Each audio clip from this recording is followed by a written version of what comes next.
I never thought I'd need my law degree to protect myself from my own father. Standing in my grandmother's kitchen at 32, watching Dad and his new wife Sharon walk through my front door with predatory smiles, I felt my world tilt. "Pack your things, Natalie," Dad announced, tossing legal papers on my counter. "This house is mine now."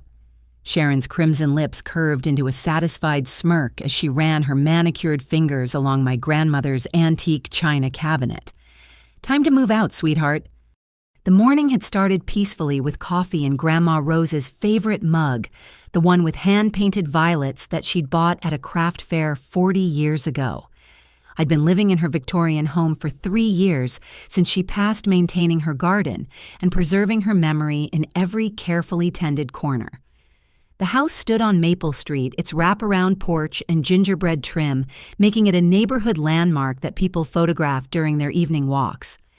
I was reviewing a client's contract at the kitchen table, surrounded by case files and the comforting scent of cinnamon from the candles Grandma always loved. The doorbell's chime interrupted my concentration, its melodic tone echoing through the high-ceilinged rooms.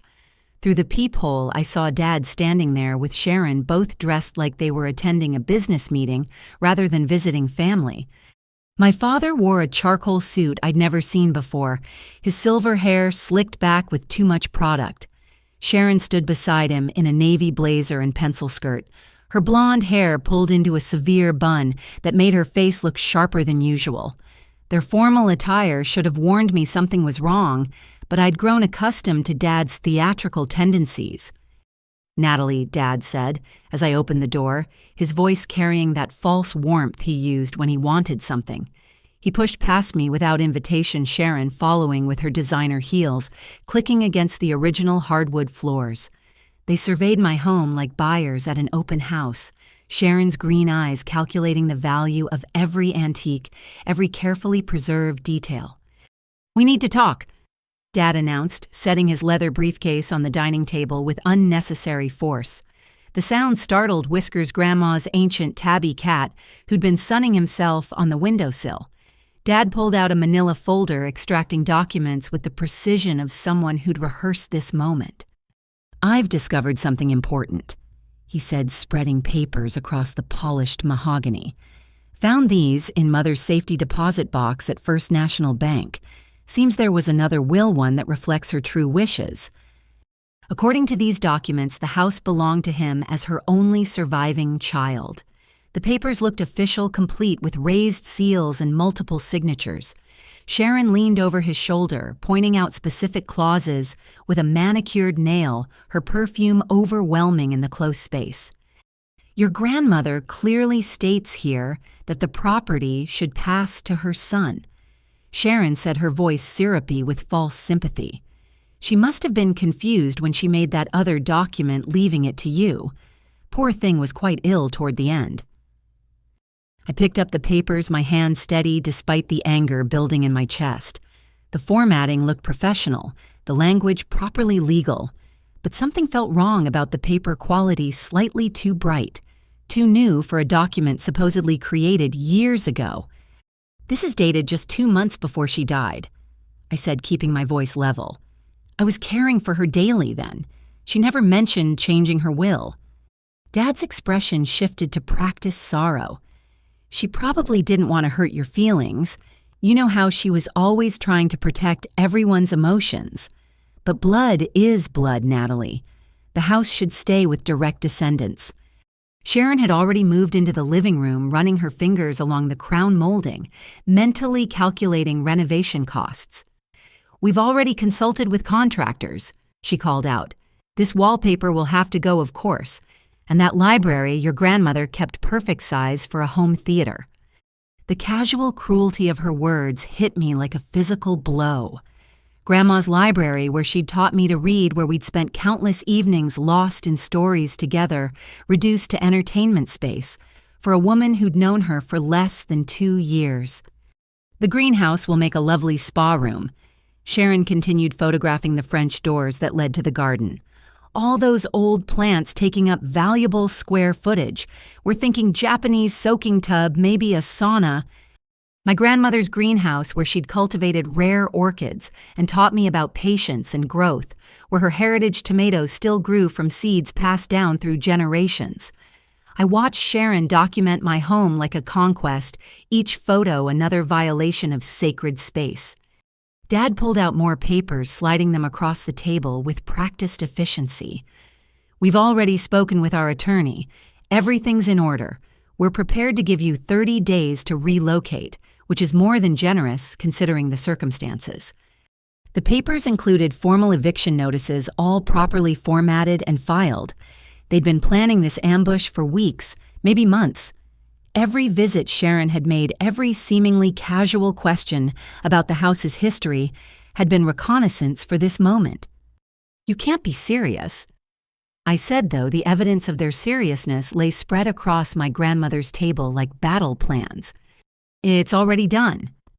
Dad replied, his mask of sympathy slipping to reveal satisfaction underneath. The locksmith is scheduled for next month. I suggest you start looking for apartments. Something downtown would suit you better anyway, closer to your law firm, more appropriate for a single woman your age. The condescension in his voice sparked memories of every time he'd diminished me, every achievement he'd ignored or belittled. But this wasn't about me anymore. This was about Grandma Rose and the sanctuary she'd created, the legacy she'd specifically wanted me to preserve.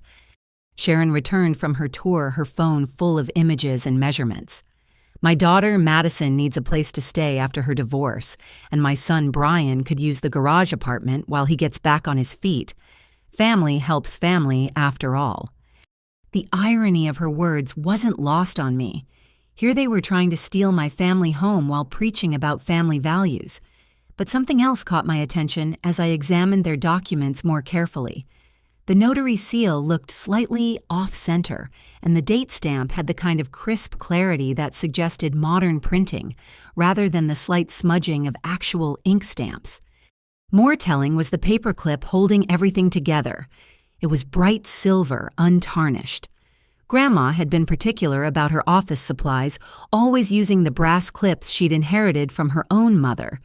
This small detail, invisible to anyone who hadn't spent years working beside her at this very table, told me everything I needed to know. They'd made their first mistake, and I was just getting started. Sharon pulled out her phone again, this time showing me detailed renovation plans that made my stomach turn. The architectural drawings bore the logo of Pemberton Design, the most expensive firm in the city. They'd already invested serious money in their scheme, so confident in their forged documents that they'd begun the transformation of my grandmother's home before even setting foot inside today. The kitchen will be completely gutted, she explained, swiping through three-dimensional renderings. These old cabinets might look charming, but they're not practical. We're thinking Italian marble, perhaps some smart appliances. Your grandmother's style was quaint, but it's time to bring this place into the 21st century. Those cabinets had been built by my great-grandfather, each door carefully carved with botanical motifs that matched the garden outside. Grandma had taught me to make pie crust on that worn wooden counter, her hands guiding mine, as we rolled out dough for Sunday dinners. Dad settled into what had been Grandpa's chair, a calculated move that wasn't lost on me. I know this is difficult, he said, adopting his reasonable father tone. But you have to understand, maintaining a property like this is expensive. The taxes alone would eat up most of your salary. Sharon and I are in a better position to preserve the family asset. Preserve it by destroying everything that makes it special. I couldn't keep the edge out of my voice. Modernizing isn't destroying, Sharon interjected, her tone suggesting she was speaking to a child. We'll maintain the historical facade, of course. The neighborhood association requires it. But the interior needs a complete overhaul. That ancient heating system, the original plumbing, it's all a disaster waiting to happen. I knew for a fact that Grandma had updated all the major systems 5 years ago, spending a considerable sum to ensure everything was safe and efficient while maintaining the house's character. Sharon either didn't know this or was counting on me being too emotional to contradict her lies. Besides, Dad added, you're hardly ever here with your busy career. The house sits empty most days. Sharon works from home, so there would always be someone here to appreciate it. Another lie. I worked from home 3 days a week specifically so I could tend the garden and maintain the house properly. My home office occupied the sunroom where Grandma had taught me to paint watercolors, the light still perfect for detailed work. Sharon had moved to the china cabinet, now examining the collection of depression glass that Grandma had accumulated over decades of estate sales and flea markets. Some of these pieces might be worth keeping, she mused. The rest can go to auction. No point hoarding all this clutter. Each piece had a story. The green candy dish bought on Grandma's honeymoon, the amber platter that had held every Thanksgiving turkey for 50 years, the cobalt blue vases that Grandma filled with roses from her garden every summer. To Sharon, they were just objects to monetize. I've already arranged for an estate sale company to evaluate everything, she continued. They'll be here next week to start cataloging. You can keep any personal items you want, of course. We're not heartless. The casual assumption of ownership, the way she'd already scheduled strangers to paw through my grandmother's treasures, made my hands clench into fists. But I forced myself to remain calm, to think like the lawyer I was, rather than the granddaughter they were trying to dispossess. You mentioned you found these documents in a safety deposit box, I said, keeping my tone conversational. Which bank I'll need to verify that for my records? Dad's eyes flickered with something that might have been uncertainty. First National Downtown Branch, box number 543. The bank manager can confirm I'm listed as a signatory. Another lie. Grandma had banked with Community Trust, the small local bank that had held her accounts for 60 years. She distrusted the big national chains, preferring to do business with people she knew by name. And your attorney who reviewed these documents, I pressed. I'd like their contact information. Richardson and Associates. Sharon supplied quickly, too quickly. They specialize in estate law, very reputable firm. I knew Richardson and Associates. They'd been disbanded 2 years ago after a fraud scandal. Either Sharon had done inadequate research or she was testing to see how much I actually knew about the legal community. The eviction notice is already filed with the county, Dad said, pushing another document toward me. You'll receive official service in a few days, but I wanted to handle this personally. Despite everything, you're still my daughter. The words rang hollow. He hadn't remembered my birthday in 5 years, hadn't attended my law school graduation, hadn't visited once during the 3 months I'd spent caring for Grandma during her final illness. His definition of fatherhood extended only as far as his financial interests. The house has been in our family for 4 generations, I said quietly. Great-grandpa built it with his own hands after immigrating from Poland. Every room holds our history. Exactly why it should stay with the bloodline, Dad countered. You might marry someday, change your name. The house would pass out of the family entirely. The casual misogyny of his argument shouldn't have surprised me, but it did. As if my potential marriage somehow diminished my claim to my grandmother's legacy. As if Sharon, who'd married into the family 18 months ago, had more right to this house than the granddaughter who'd helped maintain it for decades. Sharon had discovered the door to the basement and was heading down the stairs. Oh, this space is completely wasted, her voice echoed up. We could put in a wine cellar, maybe a home gym. All these shelves of canning jars and preserves. Honestly, who does that anymore? I did. Every August, I continued Grandma's tradition of putting up tomato sauce pickles and jam from the garden's harvest. The basement shelves held 3 years of my efforts plus some of Grandma's last batches that I couldn't bear to open. The property value alone makes this worthwhile, Dad said, apparently abandoning any pretense of sentiment. The neighborhood's been gentrifying. That new development 2 blocks over sold units for triple what Mother paid for this place. We'd be fools not to capitalize on the market. There it was, not preservation or family legacy, just pure greed dressed up in legal documents. But he'd revealed more than he intended. If they were planning to sell to developers, they'd need clear title, no challenges or complications. My very existence in the house complicated their plans. So, you're planning to sell I asked, letting disappointment color my voice while mentally cataloging their admissions. Not immediately, Sharon said, returning from the basement with cobwebs in her hair. We'll live here for a while, establish residency. Makes the capital gains situation more favorable. Plus, I've always wanted a historical home. The Instagram potential alone is worth it.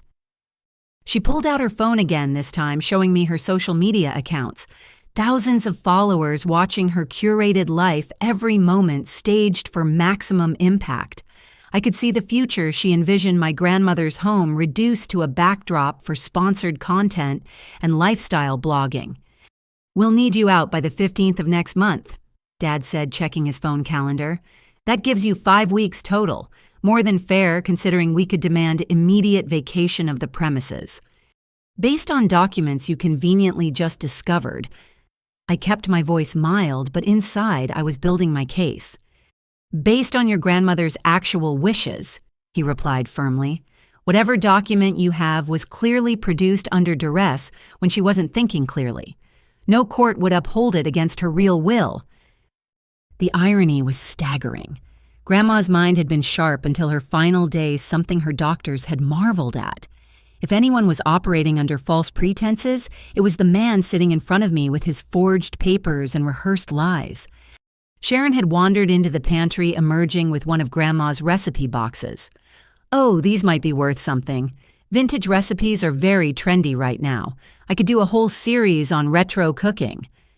Watching her flip through cards written in my grandmother's careful script, each one annotated with memories of family gatherings and special occasions, I felt something cold and hard crystallize in my chest.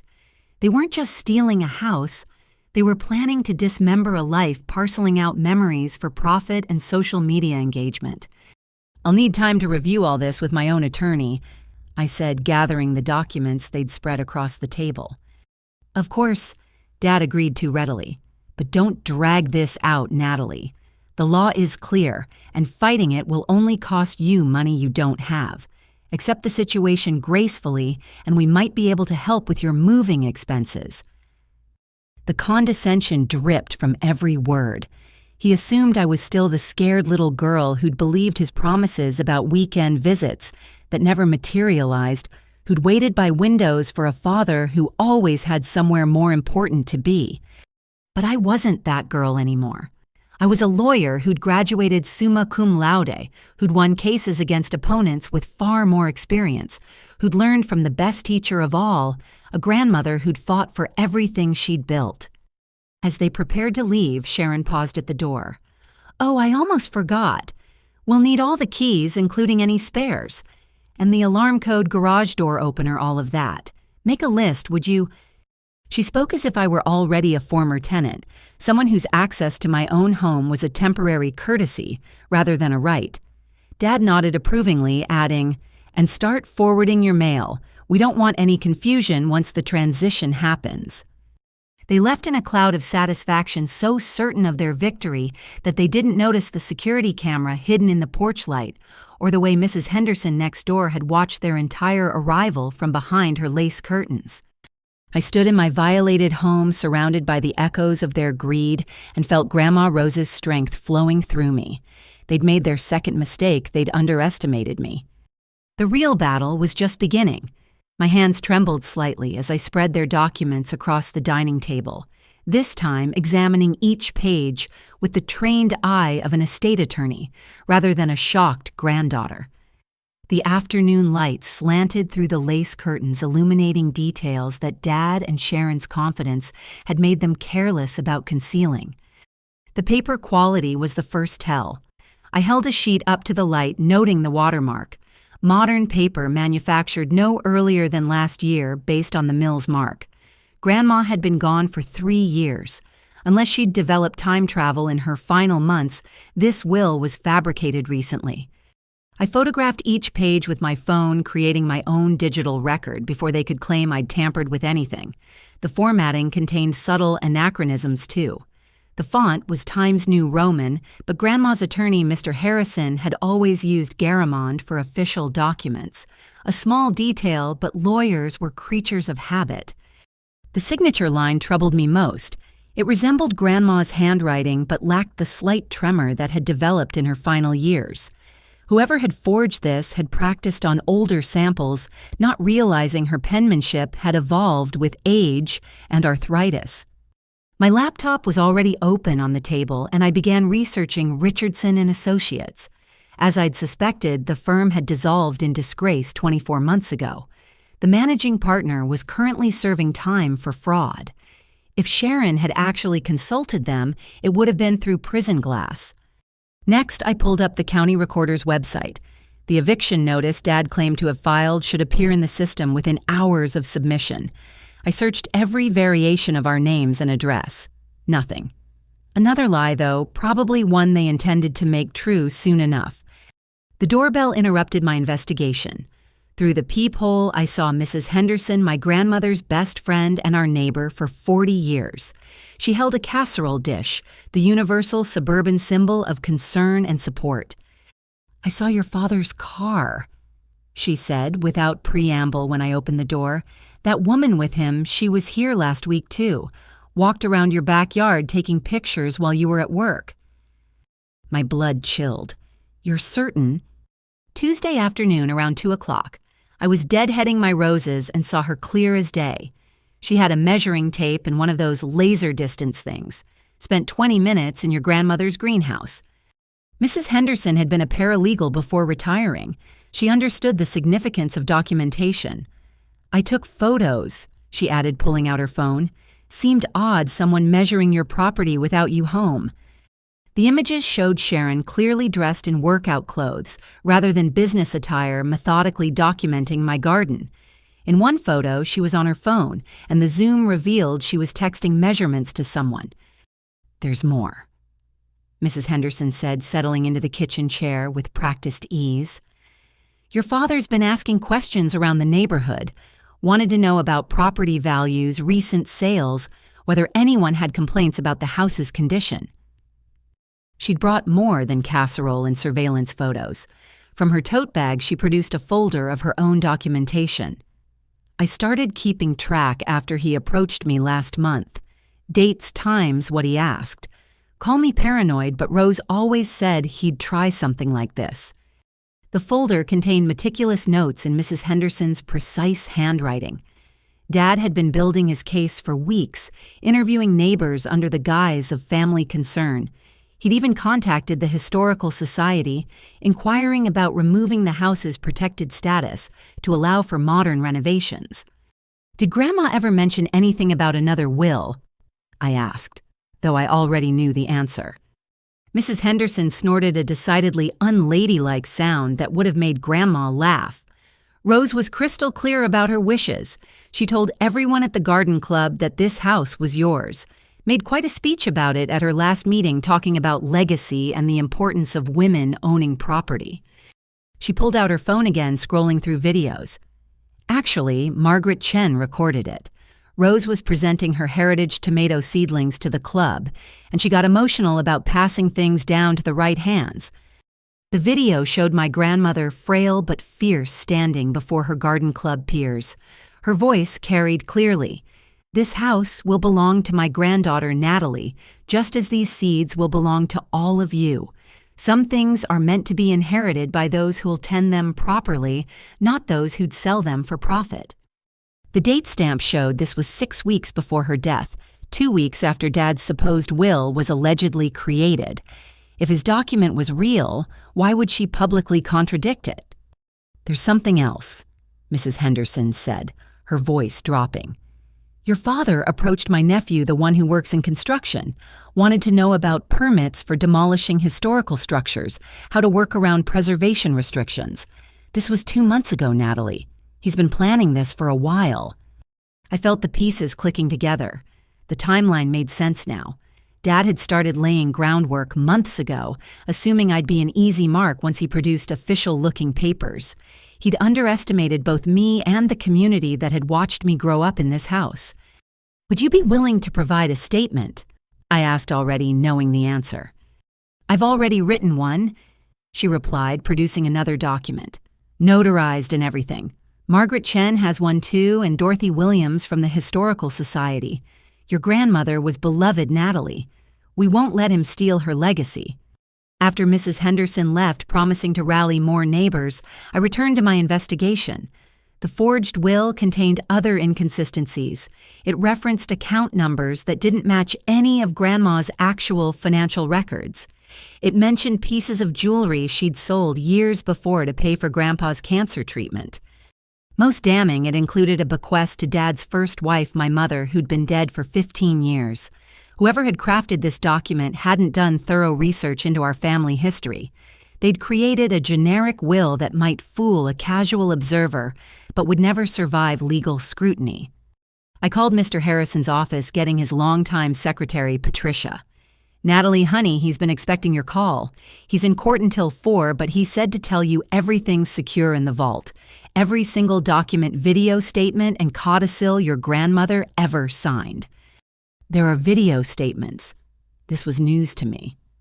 Multiple recordings over her last 5 years. Patricia confirmed. She was very thorough about documenting her wishes, said she knew your father would try something eventually. Smart woman, your grandmother. I made an appointment for the next morning, then turned my attention to deeper research. The Richardson and Associates website was defunct, but archived versions showed their areas of practice. They'd specialized in personal injury and bankruptcy, not estate law. Sharon's quick response had been pure fabrication. The notary seal on the forged will provided another lead. The name was partially obscured, but I could make out enough letters to search the state database. 3 possibilities emerged, but 2 had been deceased before the document's supposed date.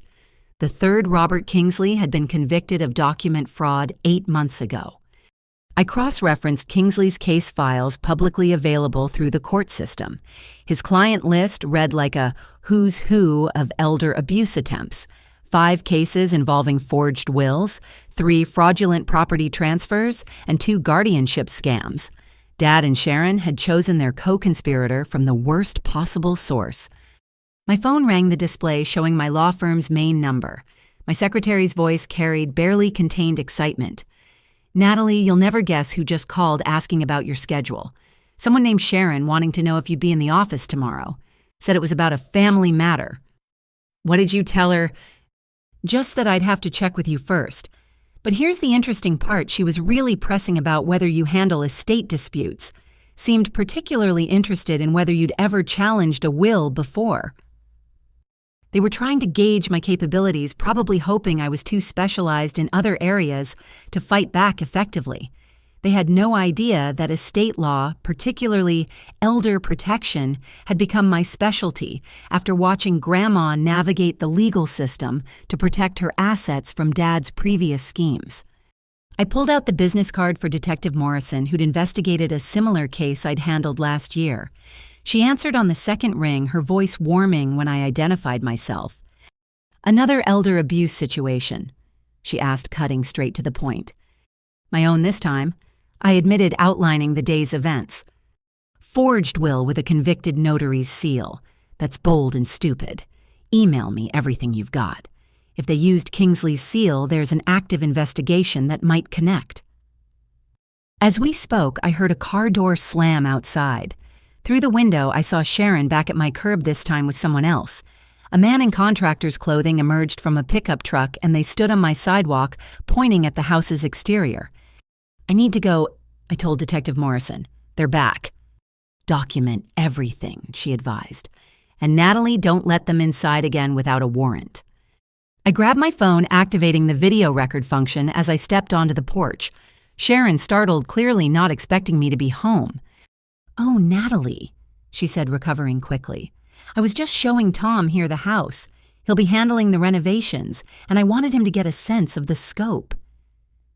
"This is still my home," I said calmly, keeping the phone visible. "You have no authority to bring contractors here." Tom looked uncomfortable, clearly sensing he'd been dragged into something questionable. "Ma'am said she owned the place," he muttered, already backing toward his truck. "She lied," I said simply. "I'm the legal owner and resident. Any work done without my permission would be trespassing and vandalism." Sharon's face flushed, but she maintained her composure. "Soon enough, dear. Just trying to get ahead of schedule. Time is money in construction. Tom was already in his truck engine running. He rolled down the window just long enough to tell Sharon he'd need to see proper ownership documents before returning. Smart man. "You're making this harder than necessary," Sharon said once we were alone. "Your father's offer to help with moving expenses won't last forever. Neither will your marriage when he's in prison for fraud." I replied, watching her face carefully. She faltered for just a moment before laughing. "Prison for reclaiming his rightful inheritance. You really have been watching too many legal dramas. No for using a convicted forger's notary seal on fabricated documents, for conspiracy to commit elder abuse, for fraud, attempted grand theft, and whatever else the district attorney adds once they see the evidence." Her laugh died. "You can't prove anything. Robert Kingsley, convicted document forger, currently serving 3 to 5 in state prison. His notary seal was revoked 2 years ago, yet somehow it appears on a will supposedly created last month. Would you like me to continue?" Sharon's careful composure finally cracked. She practically ran to her car, fumbling with her keys. As she drove away, tires squealing slightly on the turn, I saw her frantically pressing her phone to her ear, calling Dad no doubt to report that their plan faced more resistance than expected. Back inside, I uploaded everything to a secure cloud server, creating multiple backups of every document, photo, and video. Then I called my best friend from law school, Jamie Chen, who now worked in the prosecutor's office. "Elder abuse forged documents and your own father." Jamie whistled low. "Girl, you know how to make life interesting. Send me everything. I'll walk it over to the elder abuse unit personally." The sun was setting, painting Grandma's living room in shades of gold and rose. I sat in her favorite chair, whiskers purring in my lap, surrounded by evidence of Dad's betrayal and neighbors' loyalty. The house felt different now, not just a home, but a fortress I was prepared to defend. Tomorrow would bring meetings with Mr. Harrison, conversations with prosecutors, and probably more confrontations with Dad and Sharon. But tonight I drew strength from the walls that had sheltered 4 generations of my family. They'd made their 3rd mistake. They'd given me time to prepare. The antique desk in Grandma's study had belonged to her father, crafted from solid oak with secret compartments he'd designed himself. As a child, I'd watched Grandma retrieve treasures from those hidden spaces, making each discovery feel like magic. Now my fingers found the familiar catch beneath the 2nd drawer, revealing the compartment where she'd kept her most important documents. The original will was there, along with something I hadn't expected, a manila envelope marked, "For Natalie, open only if he tries." My grandmother's foresight sent chills down my spine as I broke the seal she'd placed there 3 years ago. Inside was a smaller envelope containing a DVD and a letter in Grandma's distinctive handwriting. "My dearest Natalie, if you're reading this, your father has finally made his move. I've been expecting it since the day I changed my will. The enclosed video contains everything you need to protect yourself and our home. Remember, sunshine courage isn't the absence of fear, it's acting despite it. All my love, Grandma Rose." My hand shook as I inserted the DVD into the laptop. The screen flickered to life, showing Grandma in this very room, looking directly at the camera with those sharp blue eyes that missed nothing. "This is Rose Marie Winters." She began, her voice strong and clear. "Today is March 15th, and I am of sound mind and body, as will be attested by my attorney, Mr. William Harrison, and my physician, Dr. Sarah Coleman, both present for this recording." The camera panned to show both professionals seated beside her documents, spread on the desk. Mr. Harrison looked younger, his silver hair not quite as thin, while Dr. Coleman held what appeared to be recent cognitive test results. Grandma continued, "I am recording this to prevent any challenges to my will dated January 10th of this year, which leaves my home at 427 Maple Street to my granddaughter Natalie Marie Winters. This decision was made after careful consideration and unfortunate discoveries about my son, Robert James Winters." She paused, taking a sip of tea from her favorite china cup. Even facing difficult truths, she maintained the grace that had defined her entire life. My son Robert has over the course of many years stolen from me. I have documented evidence of forged checks, unauthorized credit card usage, and the theft of several valuable items from this home. The total amount exceeds $70,000, though I suspect the true figure is higher. Mr. Harrison spoke up. Mrs. Winters has provided me with bank statements, forged documents, and receipts proving these allegations. Everything has been preserved for legal purposes. Grandma nodded before continuing. 6 months ago, Robert attempted to have me declared mentally incompetent. He filed paperwork with the court claiming I was unable to manage my affairs. This was while I was still driving, managing my investments, and hosting weekly bridge games where I consistently won against opponents 30 years younger. Dr. Coleman interjected, Mrs. Winters underwent comprehensive cognitive testing at my practice. She scored in the 98th percentile for her age group. There is absolutely no indication of diminished capacity. The video continued for another 20 minutes detailing Dad's schemes with dates, amounts, and evidence. But the most shocking revelation came near the end. I hired a private investigator, Mr. James Thornton, to look into Robert's activities, Grandma said. What he discovered went beyond simple theft. Robert has been married 3 times, not twice as Natalie believes. His second marriage to a woman named Linda Patterson ended when she discovered he'd mortgaged her mother's house without permission. The resulting legal battle is public record in Tennessee. I paused the video, my mind reeling. Dad had another wife I'd never known about. I grabbed my laptop, searching for Linda Patterson in Tennessee property records. Within minutes, I found the case, Patterson v. Winters, a lawsuit involving fraudulent mortgage documents and elder exploitation. The parallels to our current situation were staggering. Dad had convinced Linda's elderly mother to sign papers she didn't understand, then used her property as collateral for a failed business venture. The scheme had unraveled when Linda discovered the fraud leading to divorce and criminal charges that Dad had somehow escaped through a plea bargain. I resumed the video, watching Grandma outline more discoveries. Mr. Thornton also found that Robert has established a pattern. He targets older relatives or marries women with elderly parents who own property. His current wife, Sharon, fits this profile. Her mother owns commercial real estate in Phoenix worth several $1 million. The pieces clicked together with sickening clarity. Dad hadn't married Sharon for love or companionship. She was another mark, a pathway to her mother's wealth. But Sharon had become a willing accomplice, making her either cunning or catastrophically naive. I've taken precautions, Grandma continued. This house is protected by multiple legal instruments. The deed is held in an irrevocable trust with Natalie as sole beneficiary. Any attempt to challenge this arrangement will trigger immediate investigation by authorities I've already alerted to Robert's patterns. Mr. Harrison added, We've filed sealed documents with the court containing evidence of Mr. Winters' previous fraudulent activities. These will be released if he attempts any legal action against the estate.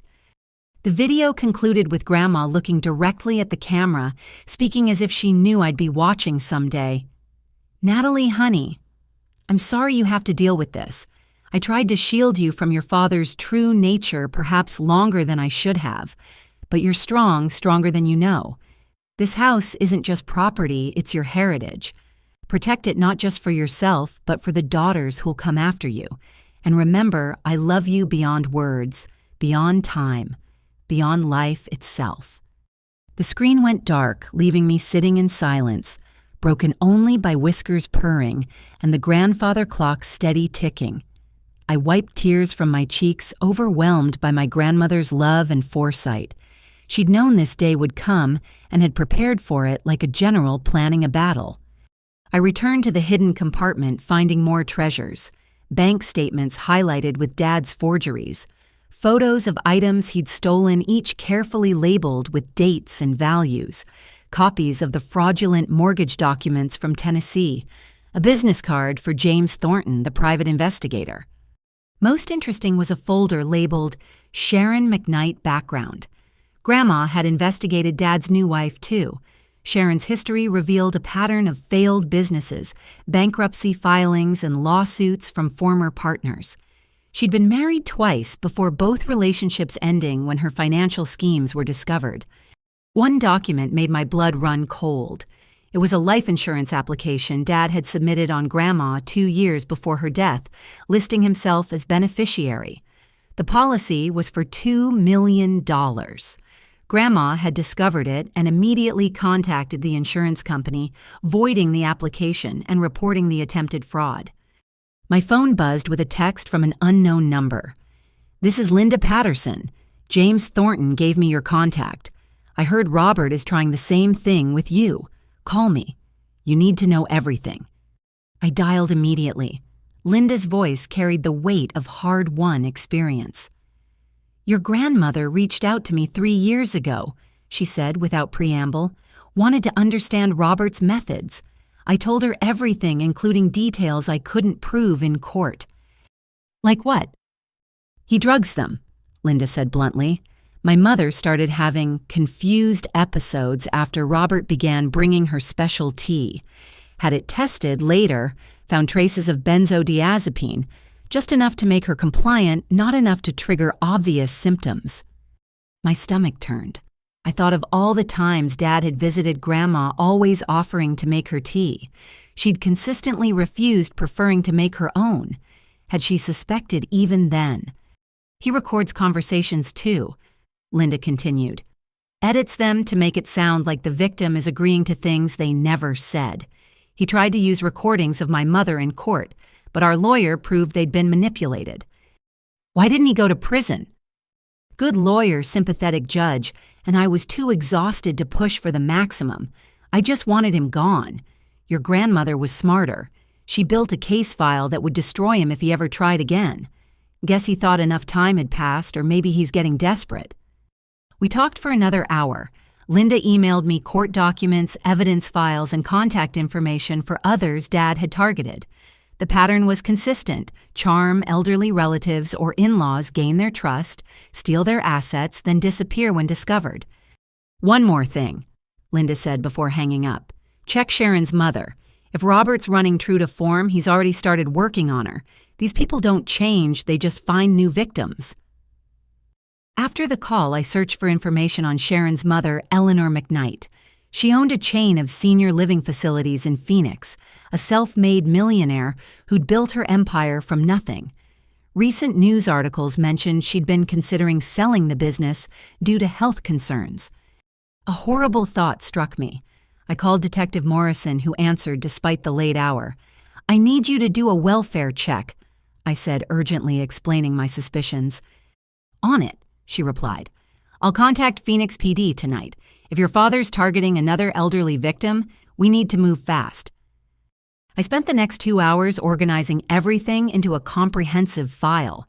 The original "Will the Video Testimony Bank" records theft documentation, Linda Patterson's evidence, the Tennessee court documents, and proof of the forged will with its fraudulent notary seal. The case against Dad was overwhelming. But I also knew he wouldn't give up easily. Cornered criminals often became dangerous, and Dad had Sharon as an accomplice. They'd invested too much in this scheme to simply walk away. My phone rang, displaying Mrs. Henderson's number. "Natalie, I'm sorry to call so late, but there's a van in your driveway. 2 men are trying to get into your garage." I ran to the window, seeing a locksmith van parked outside. 2 men were indeed working on my garage door lock. Dad had decided not to wait for legal eviction. "Call 911, I told Mrs. Henderson. "I'm going to confront them."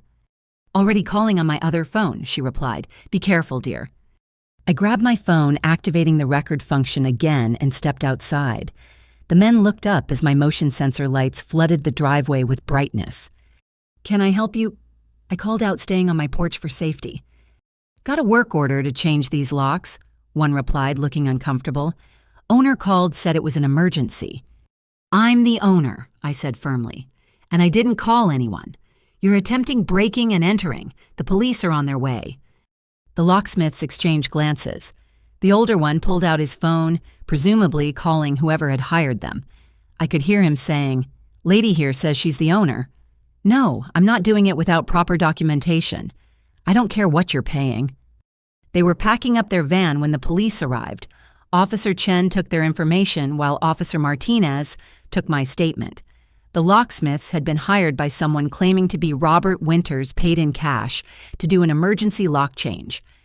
He said his daughter had gone crazy with squatting in his house, the older locksmith explained. Showed us some official-looking papers. We didn't know. I showed the officers the real deed and explained the situation. They took the forged will as evidence along with the locksmith's work order and contact information. More evidence for the growing case file. After everyone left, I stood in Grandma's study surrounded by proof of my father's lifetime of deception. The portrait on the wall showed her in her prime, strong and dignified, the woman who'd raised me when my own parents couldn't be bothered. I understand now, I whispered to the portrait. You weren't protecting me from the truth. You were preparing me for it. The hidden compartment had one more surprise. At the very back, wrapped in tissue paper, was Grandma's engagement ring and a note. For when you need courage, wear this and remember you come from a long line of fighters. Love, G. I slipped the ring onto my right hand, feeling its weight like armor. Tomorrow would bring the confrontation Dad wouldn't see coming. He thought he was playing chess with a pawn. He was about to discover he'd been facing a queen all along. The morning arrived with unseasonable warmth for early spring golden sunlight streaming through the kitchen windows as I prepared for battle. I dressed carefully in my best courtroom suit, the charcoal gray one that made opposing counsel take me seriously. Grandma's engagement ring caught the light on my right hand, a talisman of strength. Mr. Harrison's office occupied the top floor of a Victorian building downtown, its windows overlooking the river. I'd been here many times with Grandma, but never for something this personal. Patricia greeted me with a warm hug and knowing eyes. "He's waiting for you," she said, leading me to the familiar conference room. "And Natalie Rose would be so proud of how you're handling this." Mr. Harrison stood as I entered his presence, commanding despite his 78 years. The conference table held several boxes of files, each meticulously labeled in his precise handwriting.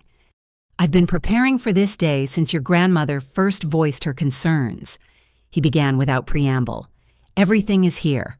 Original documents, certified copies, video testimonies, and some surprises even you don't know about." He pulled out a tablet, queuing up a video. This was recorded 1 week before Rose passed. She insisted on making one final statement. Grandma appeared on screen, frailer than the earlier recording, but with eyes still sharp as crystal. She was in her hospital bed but had clearly prepared for this moment, wearing her favorite pearl necklace and soft pink bed jacket. "My darling Natalie." She began, her voice weaker but determined. "If you're watching this, I'm gone and Robert has shown his true colors. There's something I never told you, something I should have shared long ago." She paused, gathering strength. "Your father has been stealing from our family since he was 16. It started small change from my purse items from your grandfather's workshop sold to pawn shops. We tried to help him therapy counseling, even a stint in military school. Nothing worked. The revelation hit me hard. Dad's crimes went back decades, a lifetime of taking from those who loved him most. When you were born," Grandma continued, "I hoped fatherhood would change him. For a brief time, it seemed to work. But after your mother died, he reverted to his old patterns worse than before. He saw her life insurance as a windfall rather than a tragedy." My throat tightened. Mom had died when I was 5, a car accident that left me with fragmented memories of warmth and laughter. Dad had used her death for profit. "I've left instructions with Mr. Harrison," Grandma said. "Use everything. Hold nothing back. Robert chose his path long ago, and Sharon has chosen to walk it with him. Protect what I've built, protect yourself, and know that I love you beyond measure." The video ended with Grandma blowing a kiss to the camera. Mr. Harrison gave me a moment to compose myself before speaking. "Your grandmother was meticulous in her preparations," he said, opening the first box. "Here's the original will properly executed with 3 witnesses and video documentation. Here's the deed transfer to the irrevocable trust. Here are the forensic accounting reports showing Robert's thefts over the years. Each document told a story of betrayal and careful protection. Grandma had built legal walls around her assets, specifically designed to withstand the assault she knew would come. "Now," Mr. Harrison said, pulling out his phone, "shall we call your father's supposed attorney Richardson and Associates, wasn't it?" He dialed the number on speaker. A recorded message played, "The number you have reached has been disconnected. Richardson and Associates was dissolved by court order. If you have been a victim of document fraud—" "Just as we suspected," he said, making notes. "Now let's call the real player in this game." He dialed again, this time reaching the State Bar Association. After identifying himself and explaining the situation, he was transferred to the ethics department. "Yes, we're investigating a case of possible fraud involving forged estate documents," he said. "The opposing party claims representation by Richardson and Associates. Yes, I'm aware they were disbanded. The documents bear a notary seal from Robert Kingsley. Currently incarcerated, yes." The investigator on the other end promised immediate action. Presenting forged documents as legitimate legal filings was a serious crime, compounded by claiming representation by a disbanded firm. "One more call," Mr. Harrison said, his eyes twinkling with the same mischievous light I remembered in Grandma's. "Your friend at the prosecutor's office asked me to conference her in." Jamie Chen's voice came through clear and professional. "Mr. Harrison, Natalie, I've reviewed the files you sent. We're opening a formal investigation into Robert Winters and Sharon McKnight Winters for elder abuse, fraud, forgery, and conspiracy. Warrants will be issued this afternoon." That fast? I was stunned by the rapid response. "The evidence is overwhelming," Jamie replied. "Plus this connects to 3 other cases we're investigating. Your father's name came up in an elderly abuse ring we've been tracking. This gives us the probable cause we needed." After the call ended, Mr. Harrison leaned back in his chair. "Your grandmother knew this day would come. She also knew you'd need more than just defensive weapons. She left you offensive ones, too." He produced another folder, this one marked Property Intelligence. Inside were documents I'd never seen before. Rose hired investigators to research every property Robert had ever touched, he explained, including some interesting discoveries about Sharon's assets. "Did you know she doesn't actually own the house she claims as her residence? It belongs to her ex-husband, who allows her to live there as part of their divorce settlement. One violation of the agreement, such as criminal charges, and she's evicted immediately." The implications were staggering. Sharon was risking homelessness for this scheme. Her desperation made more sense now. "There's more," Mr. Harrison continued. "That Phoenix property development Sharon's mother owns, Robert has already taken out loans against it using forged signatures. The banks don't know yet, but when they find out, he'll face federal charges for bank fraud. I finished my legal mind racing through the implications. Interstate commerce wire fraud, it compounds exponentially. Your grandmother found evidence of 6 different schemes Robert was running simultaneously," Mr. Harrison said. "She documented everything, but held it back, knowing it would be more powerful deployed at the right moment. That moment is now." My phone buzzed with a text from Detective Morrison. "Phoenix PD confirmed. Eleanor McKnight has been hospitalized 3 times in the past month for confusion and memory issues. Her signature appears on several suspicious documents. We're coordinating with Adult Protective Services." The scope of Dad's crimes kept expanding. He wasn't just a thief, he was a predator who specialized in victimizing the elderly, including his own mother. "What do you need from me?" I asked Mr. Harrison. "Stand strong," he replied. "They'll escalate when they realize their scheme is failing. Document everything, don't meet with them alone, and let the legal system work. Your grandmother built this case over years. All we have to do is execute her plan." I left his office with copies of key documents and a flash drive containing all the video testimonies. The weight of evidence was overwhelming, but I knew Dad wouldn't surrender easily. Desperate people did desperate things. My phone rang as I reached my car. Dad's number showed on the screen. I let it go to voicemail, then listened to the message. "Natalie, this is ridiculous. Call off whatever dogs you've set on us. We can work this out as a family. I'm your father, for God's sake. Sharon and I are willing to compromise. Maybe shared ownership, call me back." Compromise. Now that his plan was crumbling, he wanted to negotiate. But you can't compromise with someone who sees you only as an obstacle to profit. A second call came through, this time from Sharon. Her voicemail was less conciliatory. "You have no idea who you're messing with. I have connections, resources you can't imagine. This isn't over. That house will be ours one way or another." I saved both messages, forwarding them to Detective Morrison and Jamie. More evidence of their ongoing conspiracy. Back home, I found Mrs. Henderson in my garden watering Grandma's roses. Several other neighbors were with her, including Margaret Chen from the Garden Club and Dorothy Williams from the Historical Society. "We've formed a watch," Mrs. Henderson announced. "Someone will always have eyes on your house. My nephew installed extra cameras this morning, all recording to the cloud. Anyone tries anything suspicious, we'll know immediately." The support overwhelmed me. These women had been Grandma's friends, and now they were mine, forming a protective circle around her legacy. "There's something else," Dorothy said, producing a folder. "The Historical Society is filing emergency papers to increase the house's protected status. No modifications will be possible without our approval, which I assure you won't be forthcoming for your father's plans." Margaret added, "The Garden Club is documenting the heritage plants in your greenhouse. Some of those tomato varieties are registered heirlooms. Destroying them would violate preservation laws."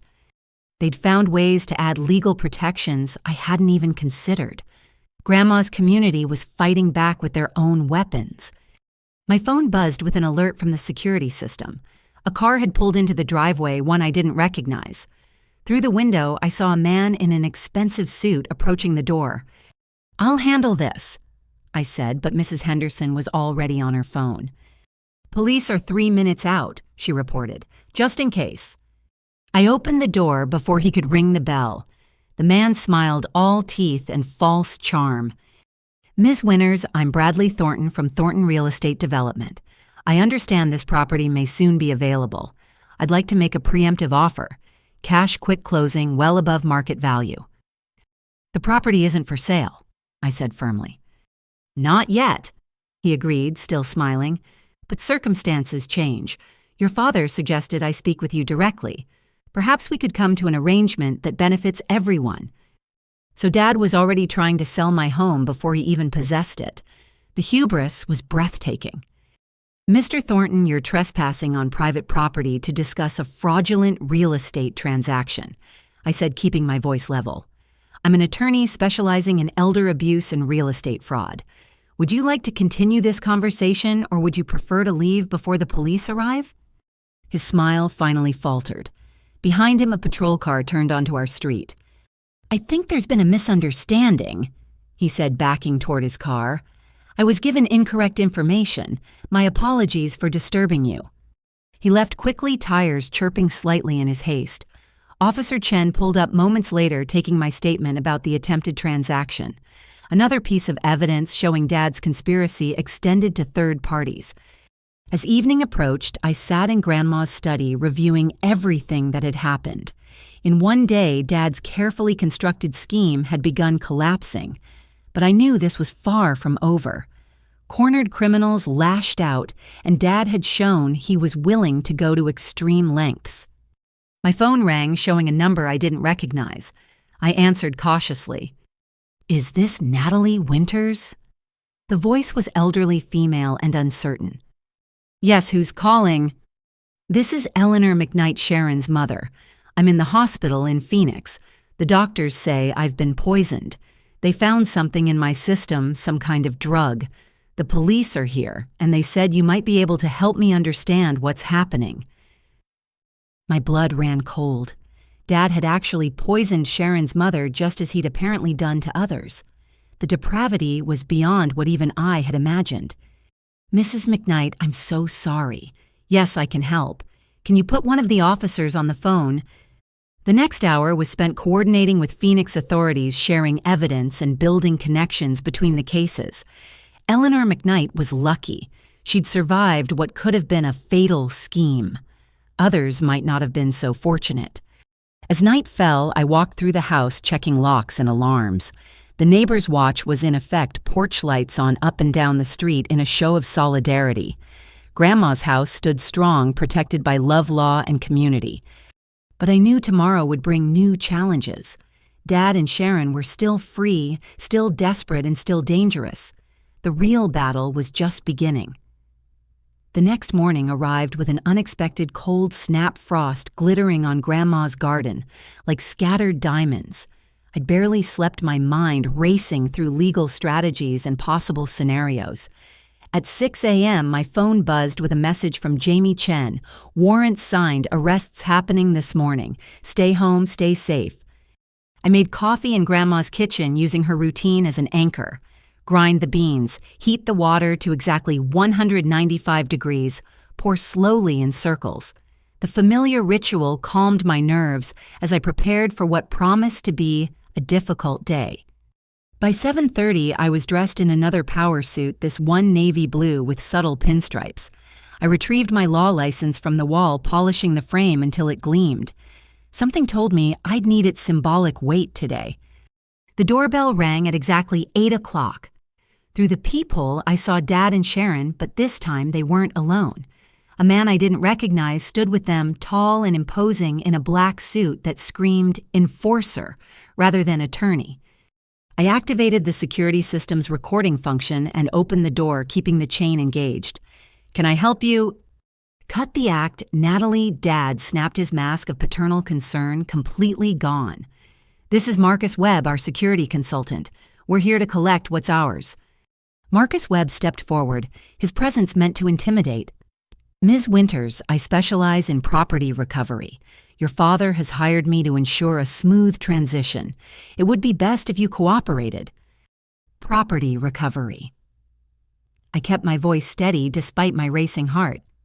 "You mean you're a hired thug who helps people steal houses?" His jaw tightened. "I'm a licensed security professional.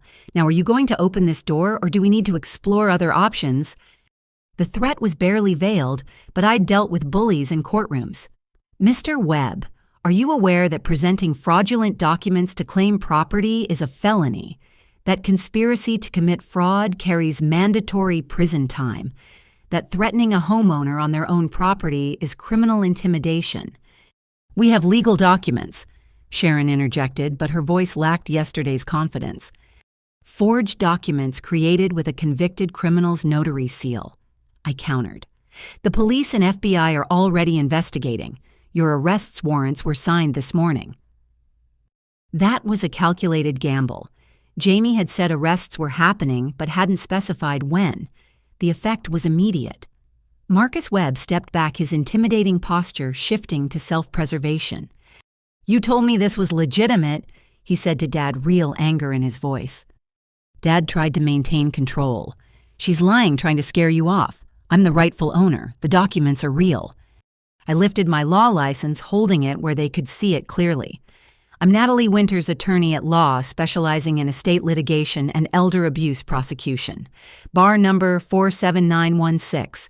I've personally prosecuted 17 cases of property fraud in the last 3 years with a 100% conviction rate." Sharon's face had gone pale. "You specialize in what?" "Elder abuse prosecution," I repeated slowly, "including cases where adult children attempt to steal their parents' property through forged documents. Cases exactly like this one." Marcus Webb was already moving toward the street. "I'm out," he announced. "This isn't what I signed up for. You want to tangle with a prosecutor, do it without me." "We're paying you," Dad shouted after him. "Not enough for federal time." Webb shot back, getting into his car and driving away without another word. The loss of their enforcer shifted the dynamic. Dad's face flushed with rage while Sharon seemed to shrink into herself. "You think you're so smart," Dad snarled. "Just like your grandmother always thinking you're better than everyone else." "I learned from the best," I replied. Grandma taught me to document everything, verify every claim, and never trust someone who's stolen from family before. I never stole anything. The lie came so easily to him. Tennessee, 2015, I said calmly. Linda Patterson's mother, Arizona, 2019, Sharon's mother. Should I continue? I have the case files for all of them. Sharon turned to Dad, her voice shaking. You said Tennessee was a misunderstanding. You said Linda was lying. She was lying. Dad insisted, but his desperation was showing. I pulled out my phone, showing them the screen. This is Linda Patterson's number. Would you like to call her yourself? Sharon, ask her about the forged mortgage documents, the drug tea, the elderly woman who almost lost her home. You're in contact with Linda. Dad's face went from red to white. And Maria Gonzalez from Tucson, and Patricia Kim from Sacramento. Oh, and Eleanor McKnight called me yesterday from her hospital bed in Phoenix. Funny thing about patterns, Dad. Once people start comparing notes, the truth becomes very clear. Sharon stumbled backward. Hospital bed. What happened to my mother? You didn't know? I kept my voice gentle despite my anger. Sharon might be complicit, but she was also a victim. She's been hospitalized for poisoning, the same drugs found in Linda's mother's system, the same symptoms reported by Maria's father. Does Dad make special tea for your mother, Sharon? The question hit like a physical blow. Sharon's legs gave out and she sat heavily on my porch steps. The herbal tea, she whispered. He said it would help with her memory. Classic benzodiazepine poisoning, I explained. Creates confusion and compliance. Makes elderly victims easy to manipulate, easy to control. Your mother is lucky the doctors caught it in time. Sharon looked up at Dad with dawning horror. You poisoned my mother? Don't be dramatic, he scoffed. A little sedative to keep her calm. She's fine. She's in intensive care, I corrected. The police are with her now taking her statement. She's already identified the tea you brought her, the documents you had her sign. Bank fraud crosses state lines, Sharon. That makes it federal. A siren wailed in the distance, growing closer. Dad heard it too, his eyes darting between the street and my door. This isn't over, he hissed. That house is mine by rights. I'm her son. A son who stole from her for 40 years, I replied. A son she specifically disinherited in a video-recorded will with 3 witnesses. A son who tried to take out life insurance on her without her knowledge. Grandma knew exactly who you were, Dad. That's why she protected me from you. The sirens were very close now. 2 police cars turned onto our street, followed by an unmarked sedan I recognized as Detective Morrison's vehicle. Sharon stood on shaking legs. I need to call my mother. I need to... Sharon McKnight Winters. Detective Morrison had exited, her car badge visible. We have a warrant for your arrest on charges of fraud conspiracy and elder abuse. You have the right to remain silent. As the detective read Sharon her rights, Dad tried to edge toward his car. 2 uniformed officers blocked his path. Robert Winters, you're under arrest for fraud, forgery, conspiracy to commit elder abuse in violation of a protective order, filed by Eleanor McKnight. Protective order. I was surprised by this development. Detective Morrison smiled grimly. Mrs. McKnight filed it from her hospital bed yesterday. The moment she understood what was happening, she took legal action. Tough lady. I see where Sharon gets her survival instincts. As they handcuffed Dad, he turned to me with pure hatred in his eyes. You destroyed our family, you and that sanctimonious old woman. I hope you're happy. Our family was destroyed the day you chose greed over love, I replied. Grandma spent 40 years hoping you'd change. She documented your crimes but never pressed charges, always giving you another chance. Even at the end, she protected you by not going public. I won't make that mistake. Sharon was crying as they led her to the patrol car. My mother, please, will you check on her? Tell her I didn't know. I swear I didn't know he was hurting her. Despite everything, I felt a twinge of sympathy. I'll call the hospital and Sharon recuperate fully. It's your only chance to minimize the damage. As the police cars drove away with Dad and Sharon in custody, Mrs. Henderson emerged from her house, followed by what seemed like half the neighborhood. They'd all been watching, ready to witness if needed. "Your grandmother would be so proud," Mrs. Henderson said, enveloping me in a hug that smelled of lavender and safety. Margaret Chen was recording everything on her phone. "For the Garden Club newsletter," she explained. "Rose's granddaughter, the attorney who took down a property fraud ring. Wait until the ladies at the state convention hear about this." Detective Morrison approached, looking satisfied. "That was textbook perfect. You stayed calm, presented facts, and let them incriminate themselves. Your recording will be valuable evidence." "What happens now?" I asked, suddenly exhausted as the adrenaline faded. "They'll be arraigned tomorrow. Given the interstate nature of the crimes and the elder abuse charges, bail will be substantial if granted at all. The Phoenix connection makes this a multi-jurisdictional case. The FBI will probably take lead." She handed me her card with additional numbers written on the back. "These are victim services coordinators. They'll help you navigate the process. And Natalie, that comment about specializing in elder abuse prosecution, that was brilliant psychological warfare."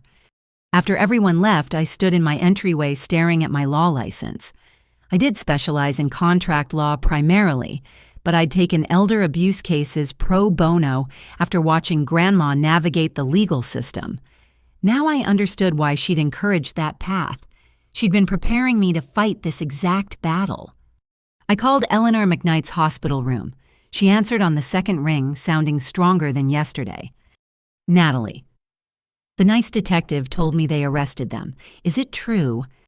"Yes, ma'am. Both of them are in custody. Sharon wanted me to tell you she didn't know about the tea. She's devastated about what happened." Eleanor sighed. "I believe her. Sharon's many things, but she loves me in her own way. That man, though, he's a special kind of evil, pretending to care while poisoning me slowly. The doctors say I could have died if it had continued." We talked for 20 minutes. Eleanor was already working with prosecutors determined to see justice done. She mentioned liquidating her Phoenix properties to prevent any future schemes, planning to put everything in a trust her daughter couldn't touch. "Your grandmother warned me," Eleanor said before we hung up. "Last year, she called out of the blue, said she'd heard Robert was dating someone with an elderly mother who owned property. Told me to be careful. I should have listened better." Even from beyond the grave, Grandma had tried to protect others from her son's predation. Her network of defense extended far beyond just our family. As night fell, I sat in Grandma's chair with whiskers purring in my lap. The house felt different now, lighter somehow, as if a dark cloud had finally lifted. The danger wasn't completely over. There would be trials, testimony, and probably more schemes from Dad, even behind bars. But the immediate threat had passed. I looked at Grandma's portrait, raising my coffee cup in a toast. "We did it," I whispered. "Just like you planned. The house is safe, and he can't hurt anyone else's grandmother now." The phone rang, showing Jamie Chen's number. "Natalie, you need to know something. We found evidence in your father's car. Lists of elderly people with property research on their health conditions, their family situations. He was building a database of future victims." The scope of Dad's evil continued to expand. He hadn't just been an opportunistic thief, but a systematic predator, treating elder abuse as a business model. "There's more," Jamie continued. "We found a life insurance policy on you, taken out 6 months ago, forged signature. He was planning something, Natalie. Be very careful until he's sentenced and transferred to federal prison." The chill that ran down my spine had nothing to do with the evening temperature. Dad hadn't just wanted my house. He'd been positioning for a larger prize. The thought that my own father had contemplated my death for profit should have shocked me, but after everything I'd learned, it felt almost inevitable. I double-checked every lock, every window, every security sensor. Tomorrow would bring new challenges as the legal process unfolded. But tonight, I was safe in Grandma's fortress, surrounded by the love she'd built into every wall, every garden bed, every carefully preserved memory. The war might not be over, but we'd won the first battle decisively. and I was just getting started. The courthouse steps were slick with morning drizzle as I arrived for Dad and Sharon's arraignment. Jamie Chen met me at security, her expression professionally neutral, but her eyes warm with support. Media caught wind of the story, she warned as we walked toward the courtroom. Elder abuse ring, multiple states family betrayal, it's got all the elements they love. Don't be surprised if reporters approach you. Indeed, the hallway outside the courtroom buzzed with more activity than usual. I recognized a reporter from the local news, another from the state paper. They turned toward us like sharks scenting blood, but Jamie's prosecutorial presence kept them at bay. Inside the courtroom, I chose a seat where Dad and Sharon would see me clearly. Other victims had gathered too. Linda Patterson had flown in from Tennessee looking grimly satisfied. Maria Gonzalez sat with her adult children, tissues clutched in her weathered hands. Even Eleanor McKnight had insisted on attending wheelchair-bound, but fierce with determination. "All rise," the bailiff announced as Judge Patricia Hoffman took the bench. I knew her reputation fair but harsh on elder abuse cases after her own grandmother had been victimized by a caregiver. Dad entered first orange jumpsuit, replacing his usual calculated wardrobe. The sight should have brought satisfaction, but I felt only sadness for the father he could have been. Sharon followed her designer persona, crumbled into a tear-stained woman who looked every one of her 53 years. "We'll hear case number 78942 first," Judge Hoffman announced, State versus Robert James Winters. The prosecutor, a veteran named Michael Torres, outlined the charges with devastating efficiency.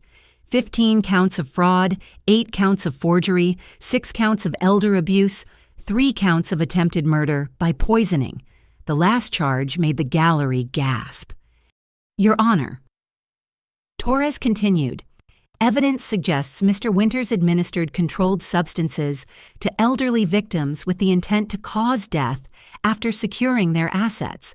3 victims required emergency medical intervention. We consider him an extreme flight risk and danger to the community." Dad's public defender, looking overwhelmed, attempted damage control. "These charges are excessive, Your Honor. My client is a businessman who perhaps made poor judgments but never intended harm." Poor judgments.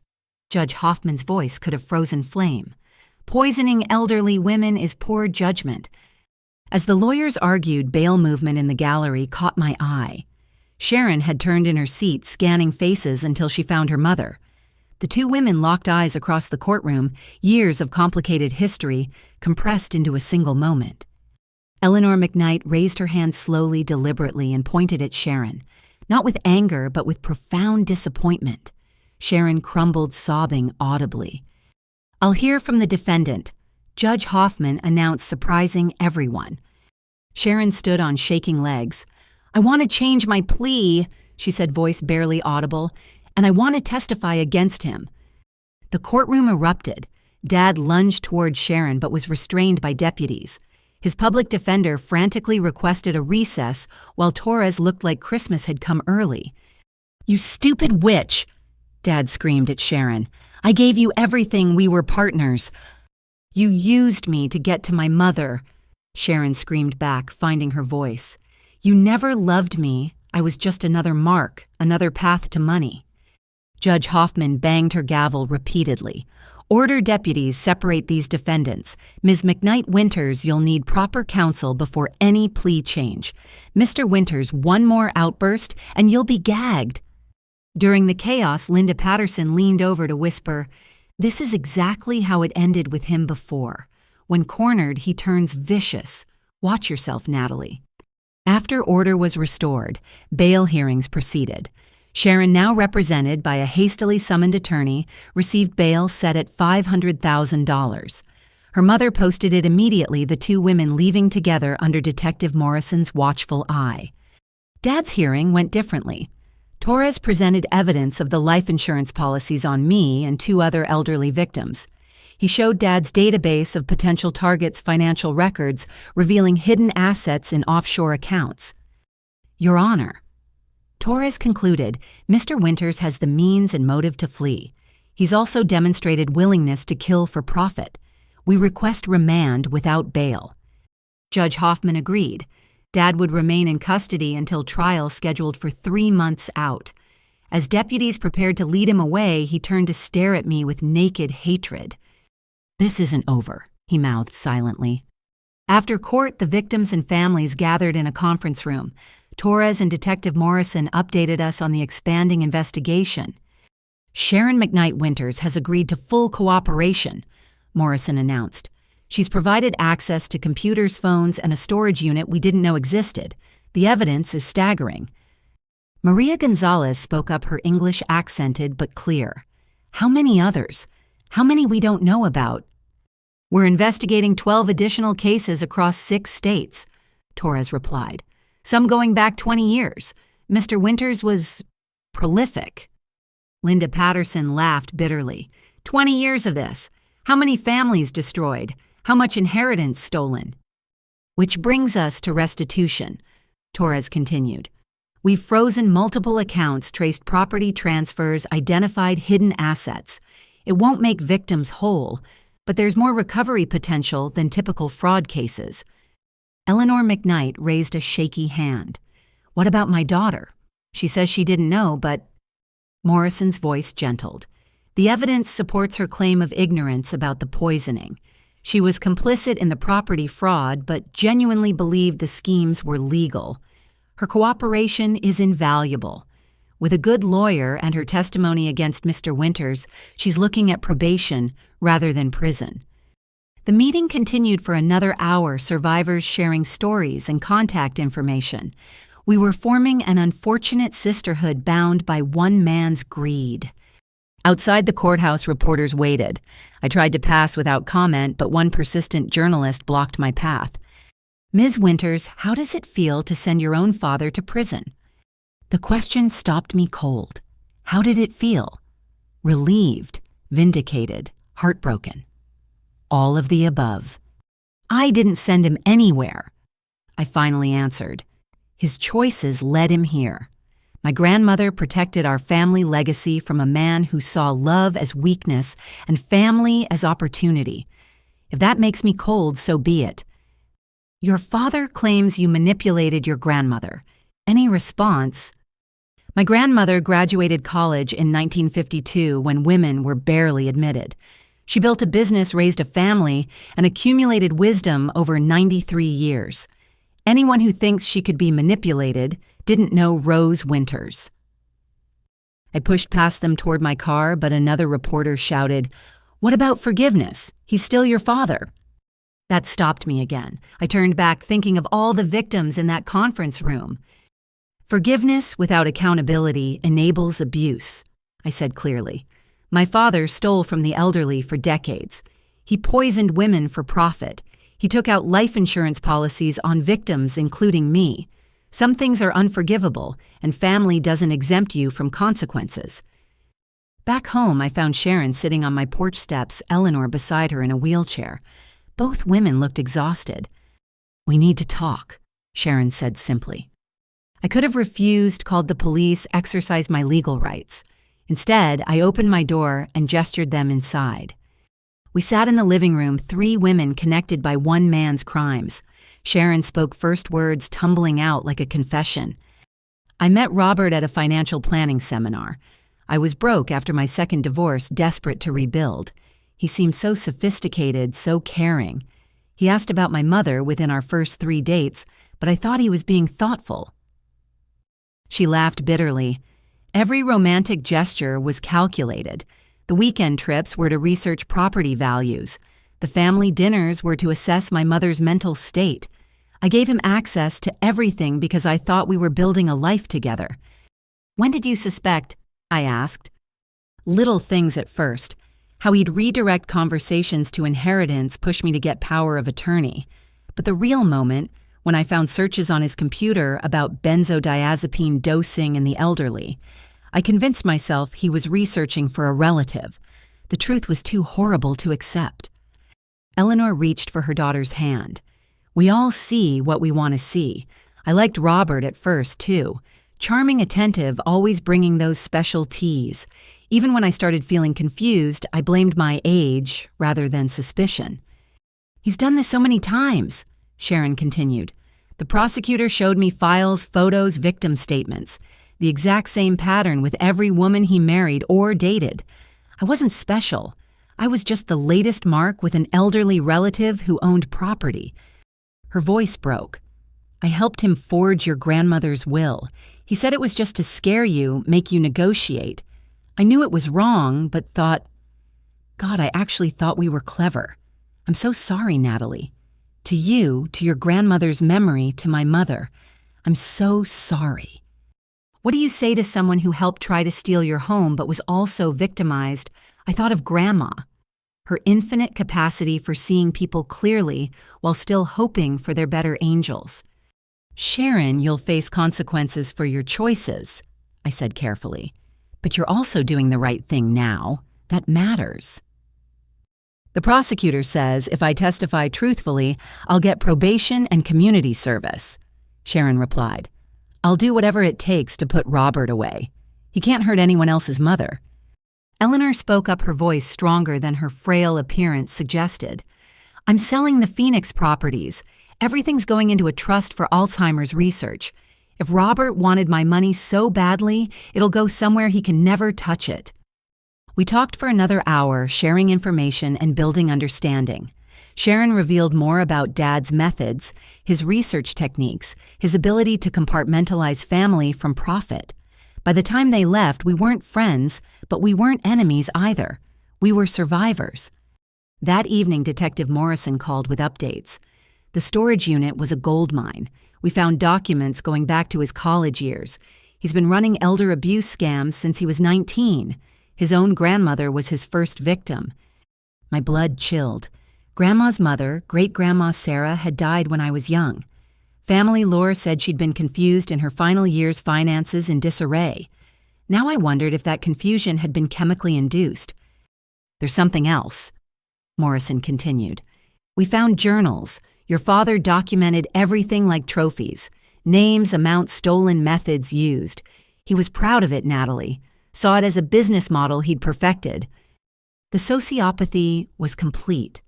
Dad hadn't just committed crimes, he'd celebrated them, documented them like a twisted resume. How had Grandma lived with knowing her son was a monster? How had she protected me while carrying that burden? I spent the evening in Grandma's study reading through her letters and journals with new understanding. She'd known everything fought to protect everyone she could, and still hoped somehow her son would change. The depth of her strength humbled me. A soft knock interrupted my reading. Through the window, I saw Mrs. Henderson with a thermos and 2 cups. Thought you might need company, she said when I opened the door. It's been quite a day. We sat on the porch sharing tea and watching fireflies dance in the garden. The house felt peaceful again, as if Grandma's spirit was satisfied with the day's justice. Your grandmother would be proud, Mrs. Henderson said softly. Not happy, never happy about this, but proud of how you handled it. I feel like I failed him somehow, I admitted. Like I should have tried harder to have a relationship, maybe things would have been different. Mrs. Henderson snorted. Honey, your father was stealing from relatives before you were born. You didn't fail him.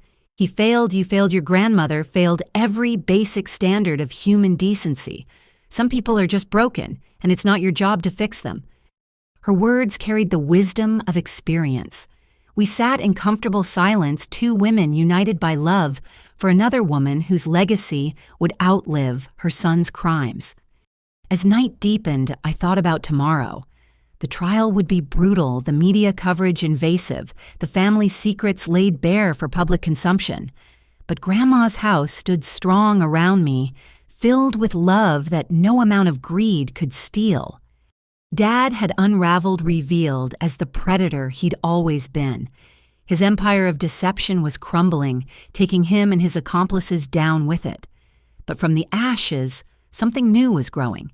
A network of survivors, a legacy of protection, and the knowledge that one woman's foresight had saved dozens of others from harm. The house was safe. The truth was revealed. Justice was beginning. And somewhere I was certain Grandma Rose was smiling.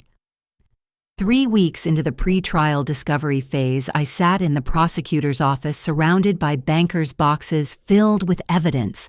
Each box held another chapter of Dad's crimes, another family destroyed, another elderly victim betrayed. But Torres had called me in for something specific, something he'd warned would be difficult to hear. We finished analyzing the journals from the storage unit. He began, his usually confident demeanor subdued. Your father was comprehensive in his record-keeping. He documented everything, including things about your family history you might not know. He handed me a leather journal, its pages yellowed with age. Dad's handwriting from decades ago, neater and more controlled than his current scrawl, filled every line. This entry is from 1985, Torres indicated. He would have been 22. I read with growing horror. Successfully convinced Grandma Sarah to sign the power of attorney. The confusion from her medication is working perfectly. Told Mom the doctor prescribed it for anxiety, but it's really Valium from that dealer on campus. Grandma's savings should last through my senior year if I'm careful. Mom suspects nothing too trusting as always. Great-Grandma Sarah. His own grandmother, the woman who'd immigrated from Poland with nothing and built a small fortune through decades of hard work. He drugged and robbed her while still in college. It gets worse, Torres warned as I turned pages. Entry after entry detailed his schemes. He'd stolen from aunts, uncles, cousins, anyone with assets and trust in family. He documented techniques for forging signatures, optimal drug dosages for confusion, without obvious impairment ways to isolate victims from potential protectors. One entry from 1991 stopped my breath. Marie's life insurance came through. $2 million, just like I planned. Everyone believes the car accident story. Even little Natalie, though she keeps asking when Mommy's coming home. Told her heaven needed angels. The sympathy is useful. People don't suspect grieving widowers. Need to be careful with the money, though. Mom's already asking questions about my new car. I dropped the journal, my hands shaking. Marie, my mother. The car accident that had shaped my entire life. We're investigating, Torres said gently. The accident report shows brake failure on a remote road. Your mother's vehicle had been serviced 2 days before at a shop your father recommended. The shop closed years ago, but we're tracking down mechanics who worked there. The room spun. My mother hadn't died in a random accident. She'd been murdered by the man who'd vowed to love and protect her, killed for insurance money by my own father. There's more, Torres continued reluctantly. Your grandmother knew. Maybe not immediately, but eventually. We found her own journals in the materials from Mr. Harrison. She suspected, but could never prove it. It's why she changed her will, why she protected you so carefully. He showed me Grandma's journal, her familiar handwriting blurred by my tears. I've failed Marie and Sarah both. Failed to see what Robert was until too late. The police say there's no evidence that I'm a grieving mother looking for someone to blame. But I know my son. I've seen what he's capable of. All I can do now is protect Natalie. Give her the love and stability Robert would destroy. She must never know. The burden of suspecting your father of murder is too heavy for a child. I'll carry it alone. The weight of Grandma's secret pressed down on me. She'd raised me knowing her son had likely killed my mother, protecting me from that truth, while ensuring I'd never be alone with him. Every supervised visit, every excuse for why Dad couldn't take me overnight, every careful boundary, it all made terrible sense now. We need to ask, Torres said carefully. Did you ever notice anything unusual? Any memories that might help the investigation? I thought back through the fog of decades. I remember Mom and Dad fighting about money. She'd hidden bank statements, wanted to know where his salary went. The night before she died, she told me we might be living with Grandma soon. I thought she meant a visit. She was leaving him, Torres concluded. That's often the trigger in these cases. When the victim threatens the asset stream, the perpetrator escalates. A knock interrupted us. Detective Morrison entered with more files and a grim expression. We found something else. Robert Winters took out life insurance policies on dozens of people over the years. Most never knew. Some died in accidents or sudden illnesses. We're reopening 8 death investigations. 8 potential murders. My father wasn't just a thief, but possibly a serial killer who'd weaponized family trust for decades. The magnitude of evil was incomprehensible. There's a survivor who wants to meet you, Morrison added.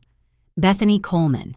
Her aunt died 5 years ago, shortly after Robert befriended the family. She's been investigating on her own hit Dead Ends until this case broke. I agreed to meet her, needing to connect with someone else who understood this particular horror. We met at a coffee shop downtown, 2 women bound by suspicion and loss.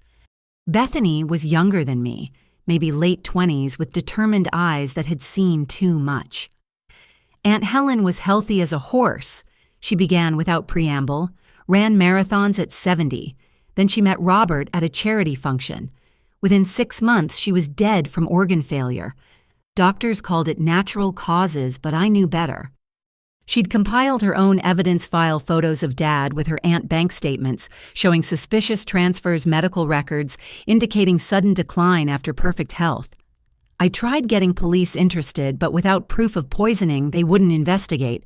Your case gives me hope for justice. We compared notes, finding patterns. Dad targeted women, either widowed or never married, those without strong family networks. He researched meticulously attended charity events and senior center gatherings, presented himself as a caring relative or romantic interest, the hunting ground of the vulnerable. He's a serial predator, Bethany said flatly. The money was just a bonus.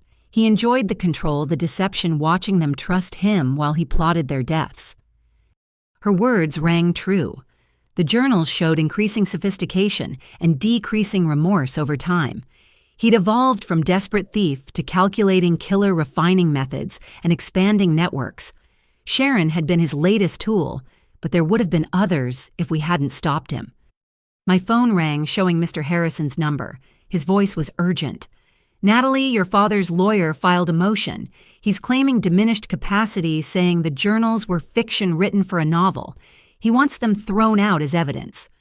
The audacity was breathtaking. Caught with detailed confessions, Dad was trying to rebrand himself as a misunderstood writer. But I knew him better now, understood the depths of his narcissism. He made one mistake, I told Mr. Harrison. The entries include details only the perpetrator would know. Bank account numbers, specific drug dosages, times, and dates that match victim deaths. Fiction doesn't accidentally align with reality that precisely. That evening, I returned to Grandma's house to find a gathering on my lawn. Linda Patterson, Maria Gonzalez, Eleanor McKnight, Bethany Coleman, and others I didn't recognize. Victims and families united by Dad's crimes, drawn together by shared pain and determination.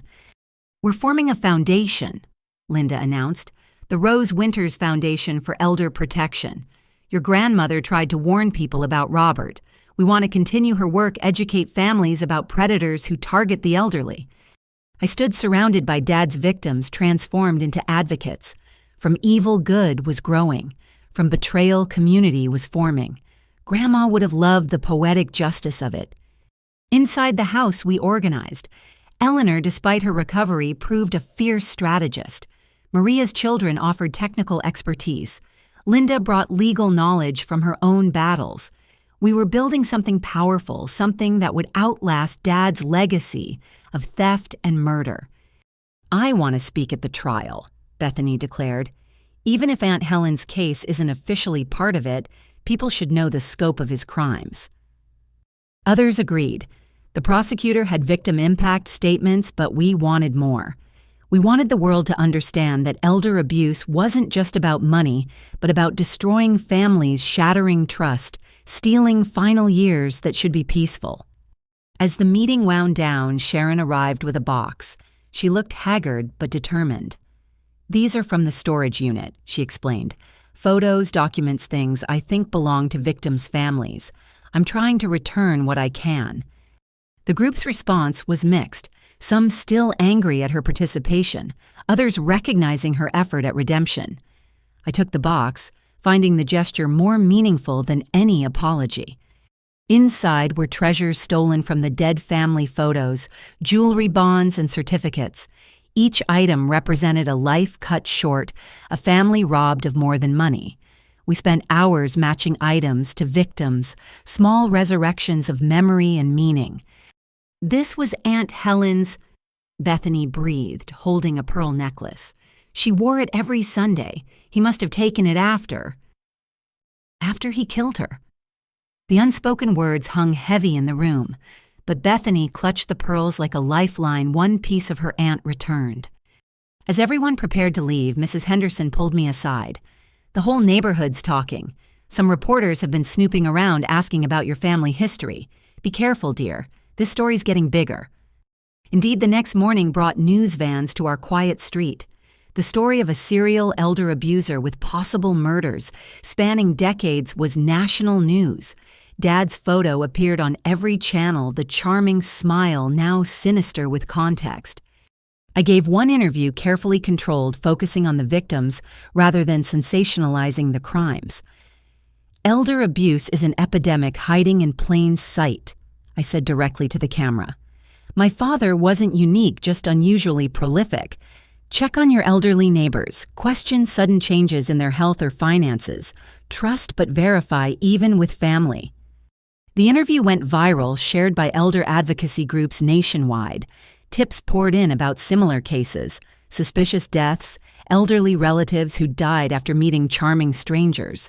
Dad's arrest was catalyzing a national conversation about elder vulnerability. That night, I sat in Mom's old room, preserved exactly as she'd left it the morning she died. Her perfume still faintly scented the air. Her journal lay on the nightstand, final entry, cheerful with plans for a weekend trip that never happened. I know the truth now, I whispered to her memory. He'll pay for what he did to you, to great-grandma Sarah, to all of them. I promise. The room felt warmer somehow, as if Mom's spirit acknowledged the vow. 2 strong women had died protecting their families from Robert Winters. Their sacrifice wouldn't be wasted.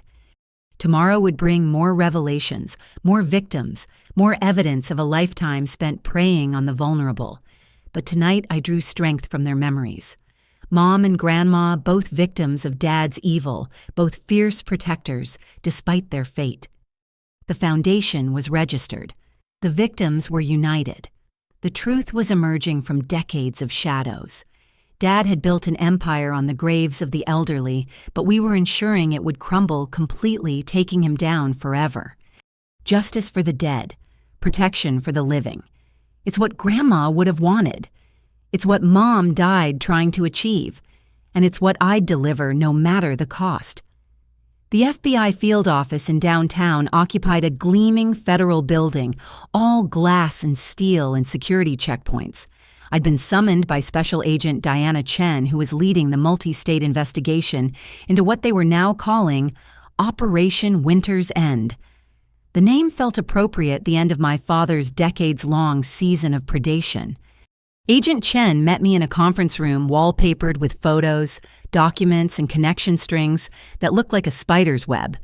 Dad's photo sat at the center with lines radiating out to faces of victims across 20 years and 12 states.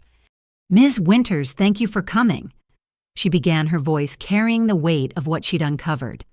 Your father's case has connected to 3 other investigations we've been running. He wasn't working alone. My blood chilled. What do you mean? She pointed to several photos on the wall. Robert Winters was part of a loose network of individuals who shared information about vulnerable elderly targets. They traded techniques, recommended corrupt notaries and doctors, even passed victims between them, like inventory. One face stood out among the accomplices, Dr. Marcus Henley, a geriatrician who'd been quietly helping elder abusers by providing medical cover for poisonings and mental capacity evaluations. Another was Patricia Vance, a estate planning attorney who'd helped create fraudulent documents for dozens of schemes. Sharon McKnight Winters has been invaluable, Agent Chen continued. She provided access to encrypted communications between your father and these associates. They called themselves the Inheritors, like it was some kind of gentleman's club instead of a criminal conspiracy. She showed me printouts of messages that turned my stomach.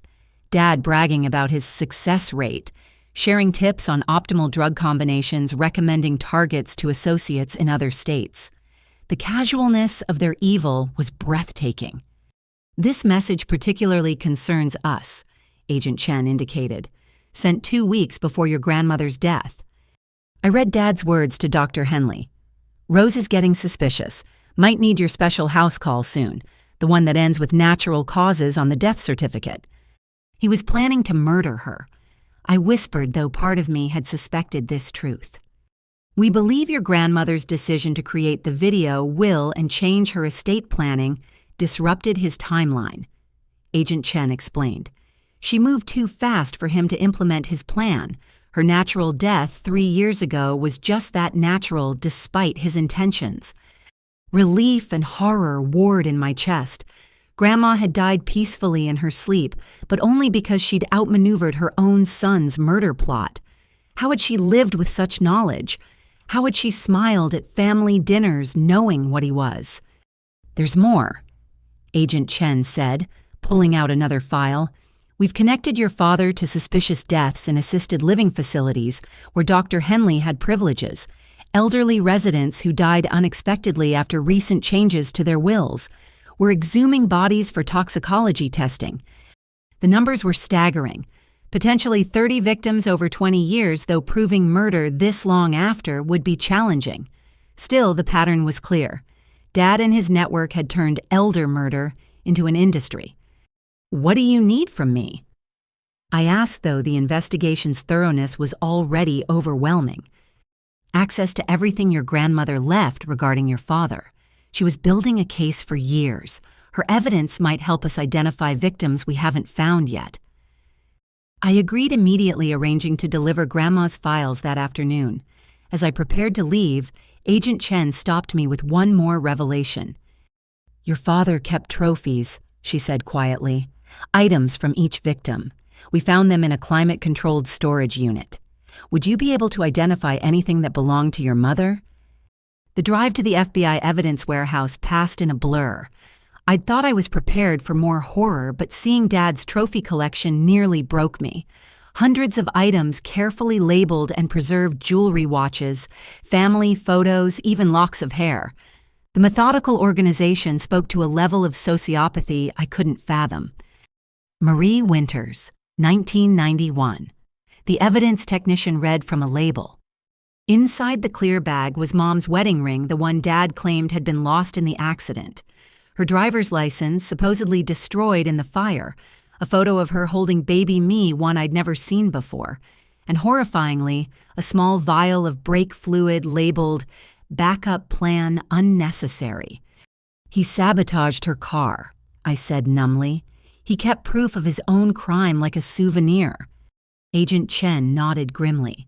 "It's common with serial killers. They relive their crimes through these items. Your father saw each death as an achievement worth commemorating."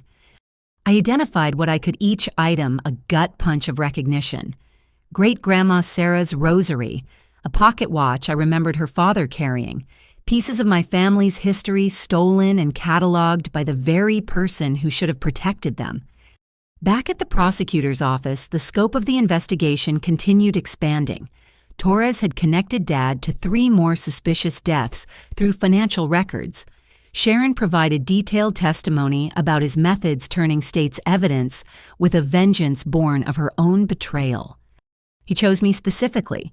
She told the grand jury in recorded testimony I was allowed to review. Researched my financial situation, my mother's assets, even my psychological profile from social media. I wasn't a wife. I was a business acquisition. The grand jury had already returned indictments on 47 federal counts. State charges would follow. Dad faced multiple life sentences if convicted, though his new attorney was fighting every charge with expensive vigor. "Where's he getting the money for Reginald Blackwood?"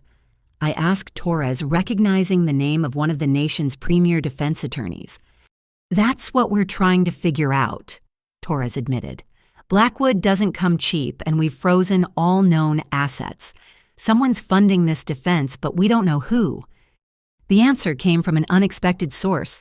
Bethany Coleman had continued her own investigation, following financial trails the FBI had missed. She arrived at my house that evening with a laptop and a grim expression. "I found shell companies," she announced. "Your father was smart, but he trusted the wrong people. Dr. Henley kept records of their shared accounts, probably as insurance. When the FBI arrested Henley yesterday, his wife gave them everything. The records showed millions hidden in offshore accounts, money stolen from dozens of victims over decades. But more interesting was a recent transfer of $500,000 to Blackwood's firm from an account linked to Patricia Vance, the corrupt attorney. She's trying to keep him quiet," Bethany explained.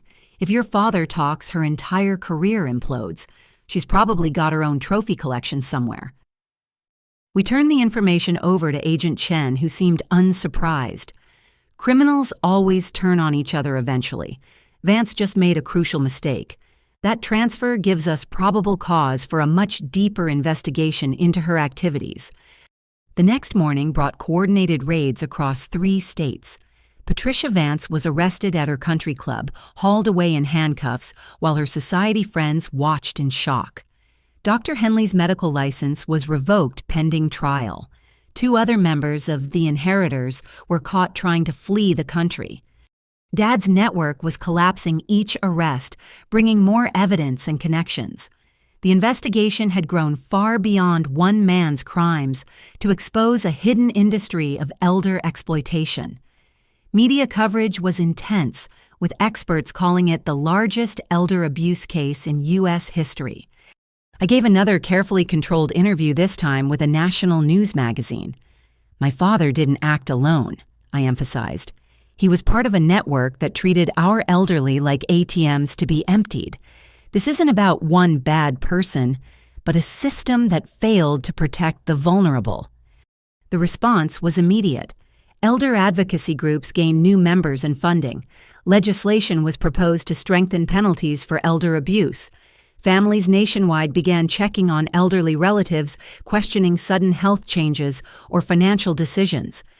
"Your grandmother would be amazed," Mrs. Henderson said over tea in her garden. "She fought this battle alone for so long. Now the whole country's paying attention."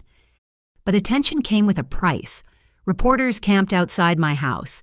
Dad's supporters, few but vocal, sent hate mail calling me a traitor to family values. Someone spray-painted "ungrateful daughter" on my garage door one night, though security cameras caught the vandal, who turned out to be a distant cousin, hoping to inherit if Dad went free. Through it all, the investigation continued. More bodies were exhumed. More toxicology tests revealed poisoning. The death toll rose to confirmed 15, with another 20 suspected but unprovable.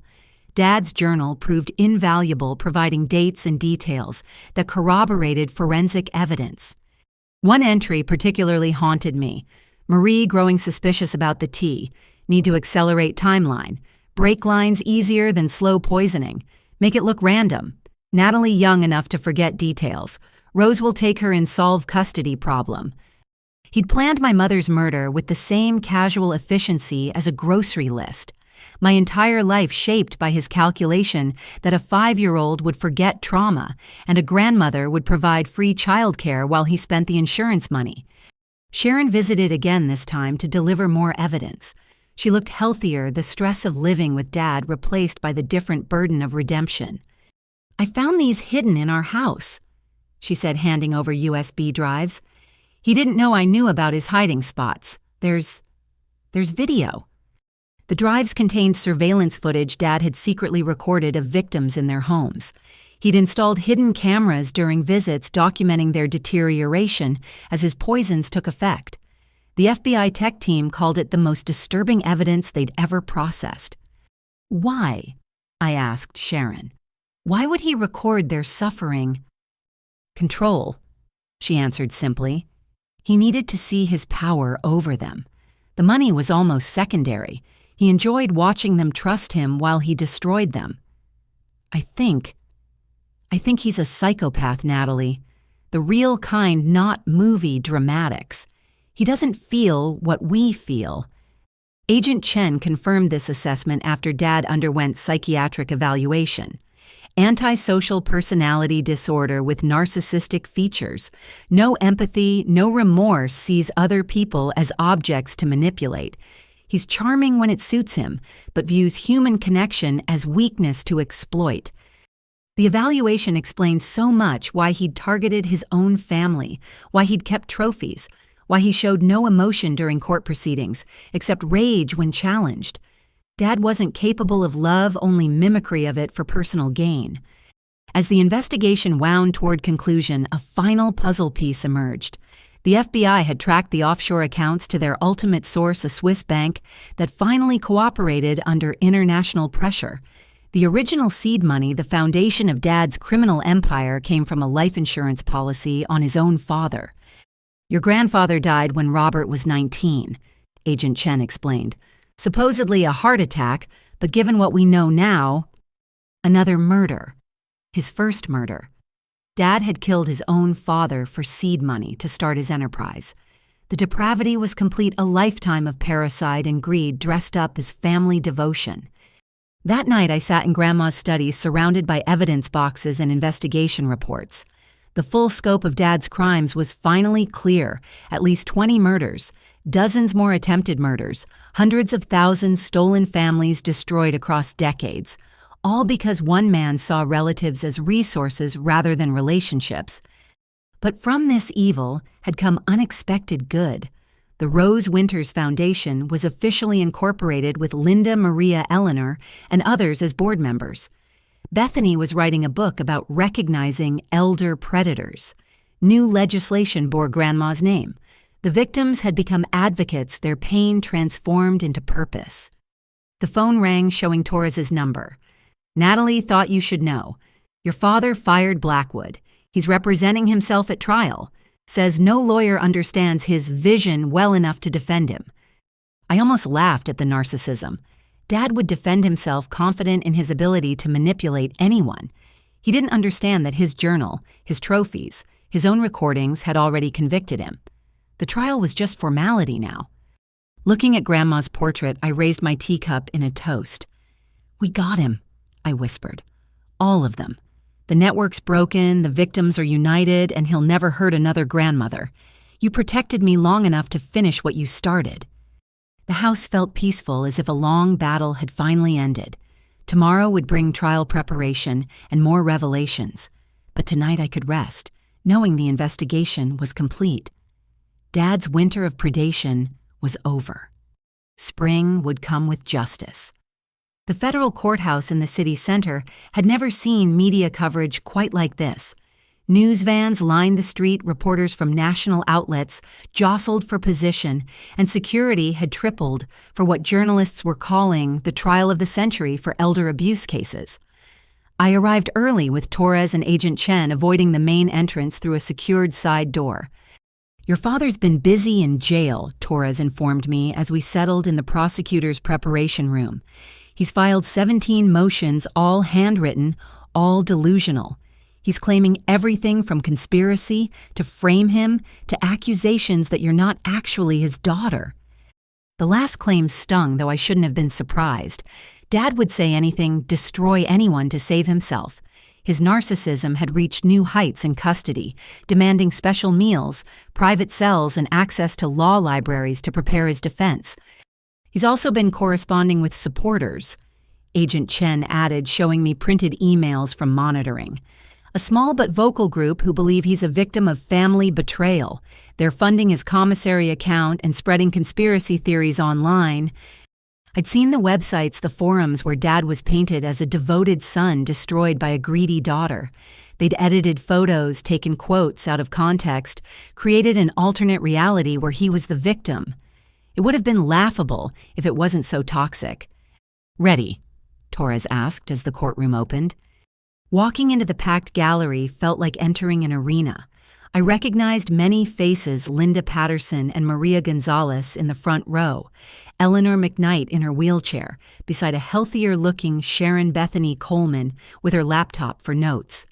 Behind them sat dozens more victims and families united in their demand for justice. The defense table sat empty until the bailiffs brought Dad in. Prison had aged him dramatically.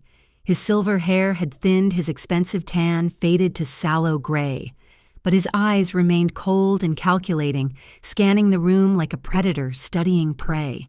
He wore a suit that hung loose on his diminished frame, trying to project authority he no longer possessed. "All rise for the Honorable Judge Margaret Thornton," the bailiff announced. Judge Thornton commanded respect with her mere presence. Known for her no-nonsense approach and particular harshness toward financial predators, she'd been specially assigned given the case's complexity. Her opening remarks set the tone. "Mr. Winters, you've chosen to represent yourself against advice of counsel. I'll warn you, once I will not tolerate grandstanding, irrelevant speeches or disrespect in my courtroom. You'll follow procedure or be removed. Understood?" Dad stood with exaggerated dignity. "Your Honor, I understand perfectly. I look forward to revealing the conspiracy against me orchestrated by my ungrateful daughter and her accomplices." Several victims audibly scoffed. Judge Thornton's gavel came down sharp. "Mr. Winters, that's your first warning. Refer to witnesses and victims respectfully or not at all." The prosecution's opening statement was devastating in its simplicity. Torres laid out 20 years of predation with clinical precision using Dad's own journals and recordings as a roadmap. The screen showed faces of the confirmed dead elderly people who'd trusted the wrong person with fatal results. "Robert Winters didn't just steal money," Torres concluded. "He stole final years, final moments, final chances to say goodbye. He turned family love into a weapon and elderly trust into a death sentence. The evidence will show a pattern of evil that shocks the conscience." Dad's opening was exactly what I'd expected: narcissistic rambling disguised as legal argument. He claimed the journals were fiction, the recordings were edited, the witnesses were lying for money. He painted himself as a successful businessman, targeted by jealous relatives and corrupt prosecutors. "Even my own daughter," he gestured dramatically toward me, "conspires against her father for inheritance. She manipulated my poor mother, turned her against her only son. This trial is about greed, but not mine." Several jurors looked skeptical already. Dad had made the classic mistake of a narcissist, assuming his charm worked on everyone when it had long since curdled into obvious manipulation. The first witness was Sharon, who took the stand with visible nervousness but clear determination. Under Torres's gentle questioning, she laid out their relationship, the targeting of her mother, the escalating schemes. "He never loved me," she said quietly. "I was a means to an end.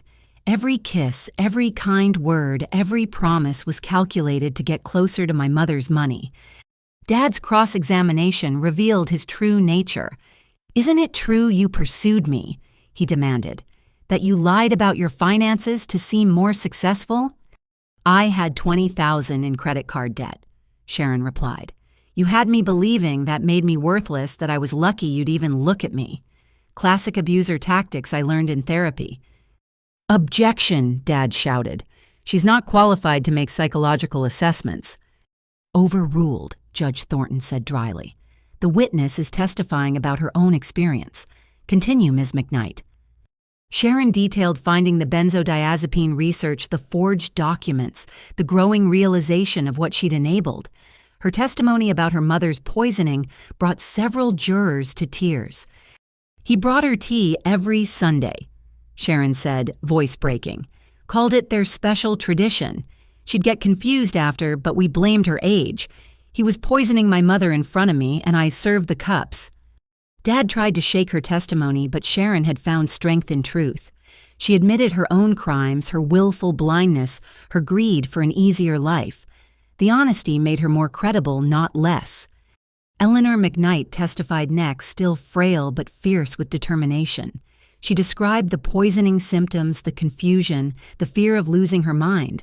Photos showed her before and after, a vibrant businesswoman reduced to skeletal fragility.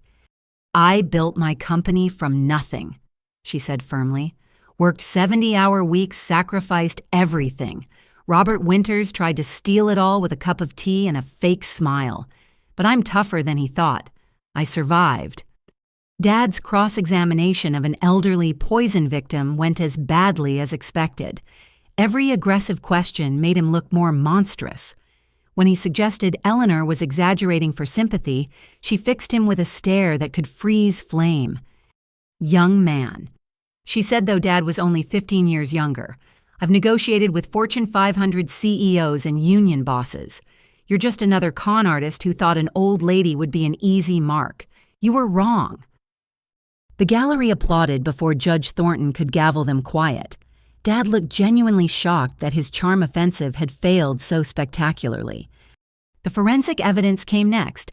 Toxicologists explained the poisoning methods, showing how benzodiazepine in specific doses created confusion without obvious sedation. Handwriting experts confirmed the forgeries. Financial analysts traced the money trails through shell companies and offshore accounts. Mr. Winters was remarkably organized, one expert testified. His financial records read like a masterclass in elder fraud. He documented everything, apparently believing he'd never be caught.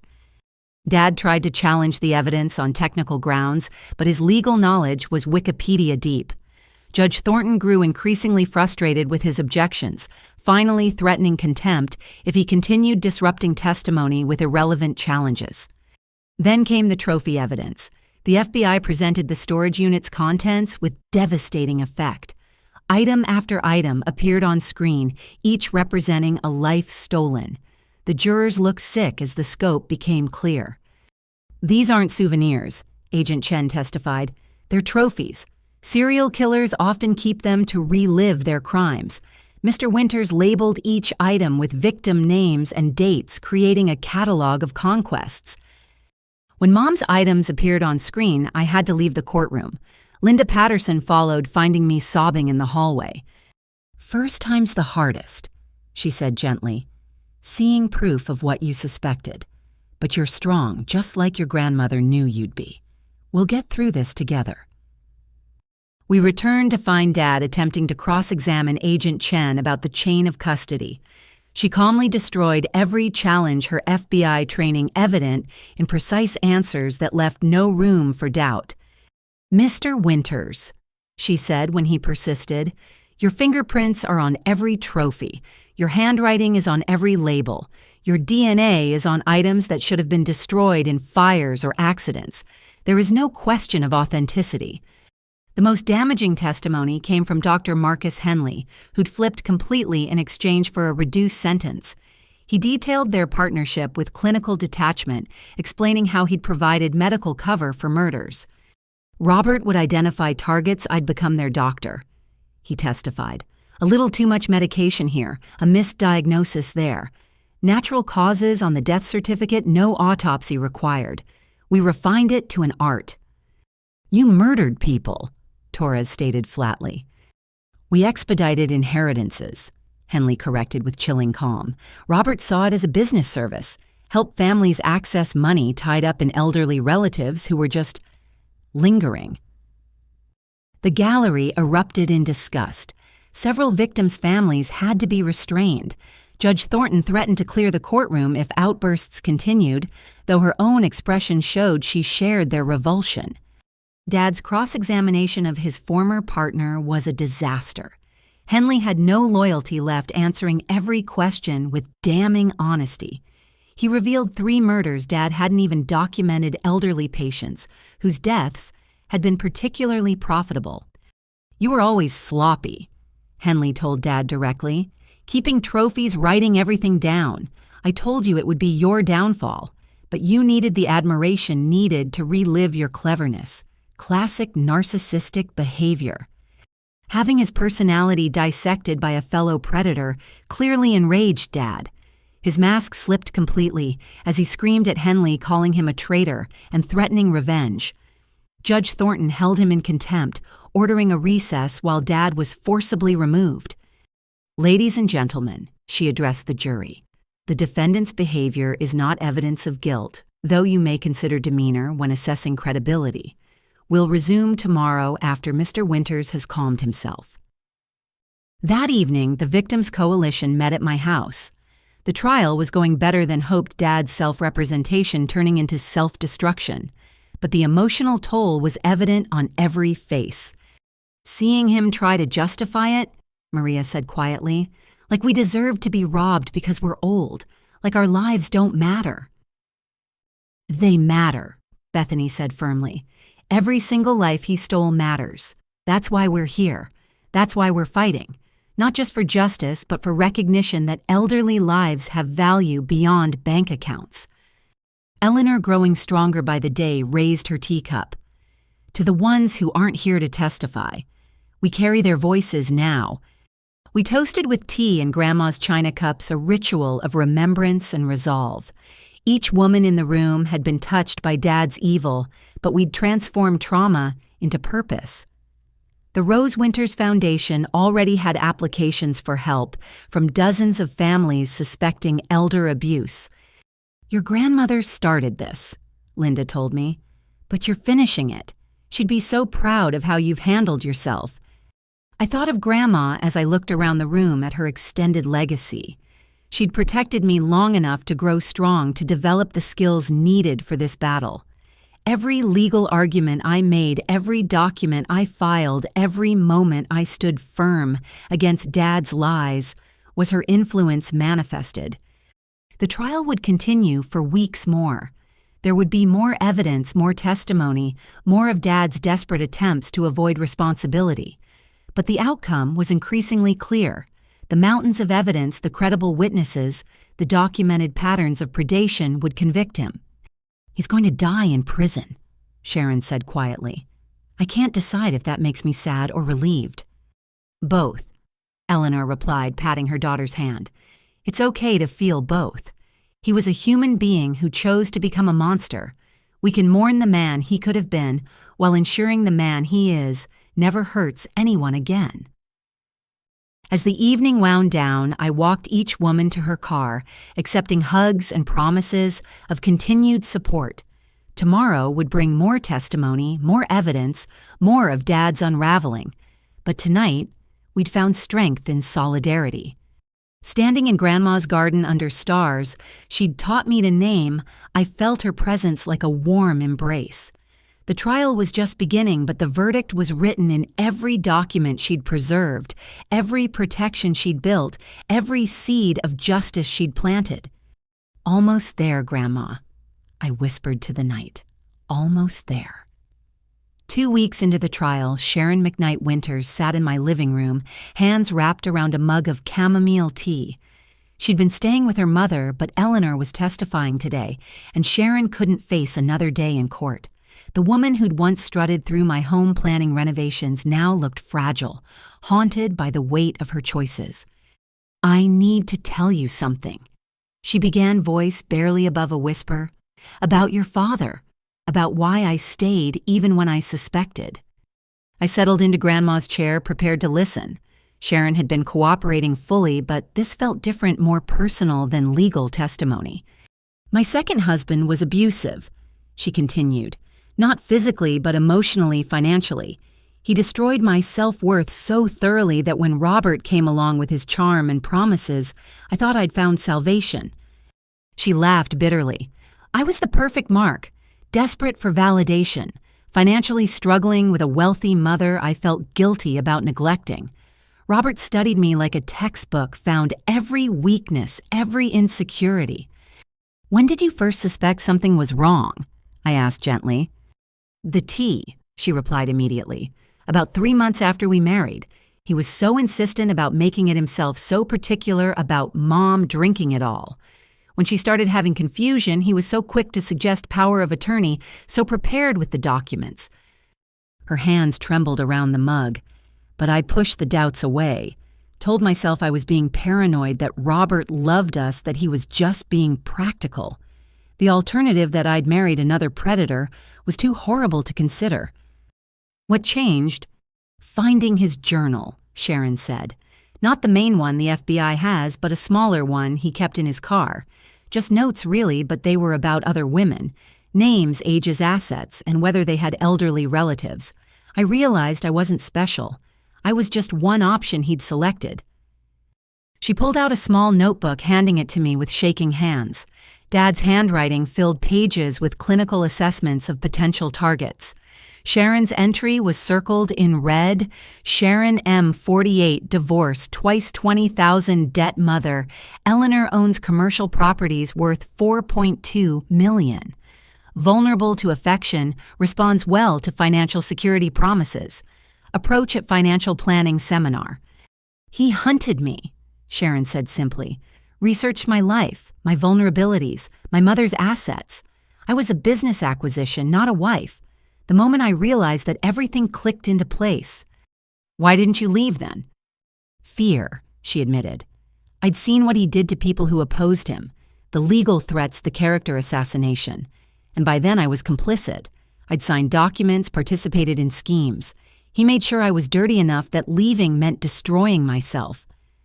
She described the escalating control, how Dad had isolated her from friends, convinced her that her family saw her as a failure, that he was her only source of stability. Classic abuse tactics refined over decades of practice. But when I saw him preparing documents about your grandmother's house, Sharon continued, I remembered meeting Rose once at a charity event. She was kind to me, genuinely interested in my life. The thought of Robert stealing from another woman like that, it broke something in me. You could have warned me, I pointed out, trying to keep accusation out of my voice. I tried to convince him the scheme wouldn't work, Sharon said. Told him you were too smart, that the documents looked fake. He said I was jealous of his mother's love for you, that I wanted you out of the picture. Every concern I raised got twisted into evidence of my own inadequacy. She showed me text messages between them, Dad's responses to her doubts dripping with contempt and manipulation. You're lucky I married you, one read. No one else would tolerate your paranoid delusions. Stop questioning me and remember your place. The night before we came to your house, Sharon revealed, I almost called you. Had my phone in hand, your number pulled up from when I'd researched you. But Robert came in, saw what I was doing. The look in his eyes, I've never been more afraid. Did he hurt you? The question came out harder than intended. Not physically, he didn't need to. He just very calmly explained what would happen if I betrayed him, how my mother would suffer, how my children would learn what a failure I was, how I'd end up homeless and alone. Then he made me tea, the same special blend he gave my mother, and watched me drink every drop. He drugged you. A warning, Sharon confirmed. I was confused for hours, couldn't remember things. He told me that was just a taste of what he could do. After that, I was too terrified to resist. I became the accomplice he needed, hating myself more each day. Her story painted Dad in an even darker light. Not just a predator, but a psychological torturer who enjoyed breaking people down. Sharon had been victim and accomplice, both trapped in a web of manipulation and fear. The day of the arrest, she continued, when you told me about my mother being poisoned, something snapped. All the fear disappeared, replaced by rage. He'd used me to hurt the one person I truly loved. That's when I decided to burn everything down, starting with him.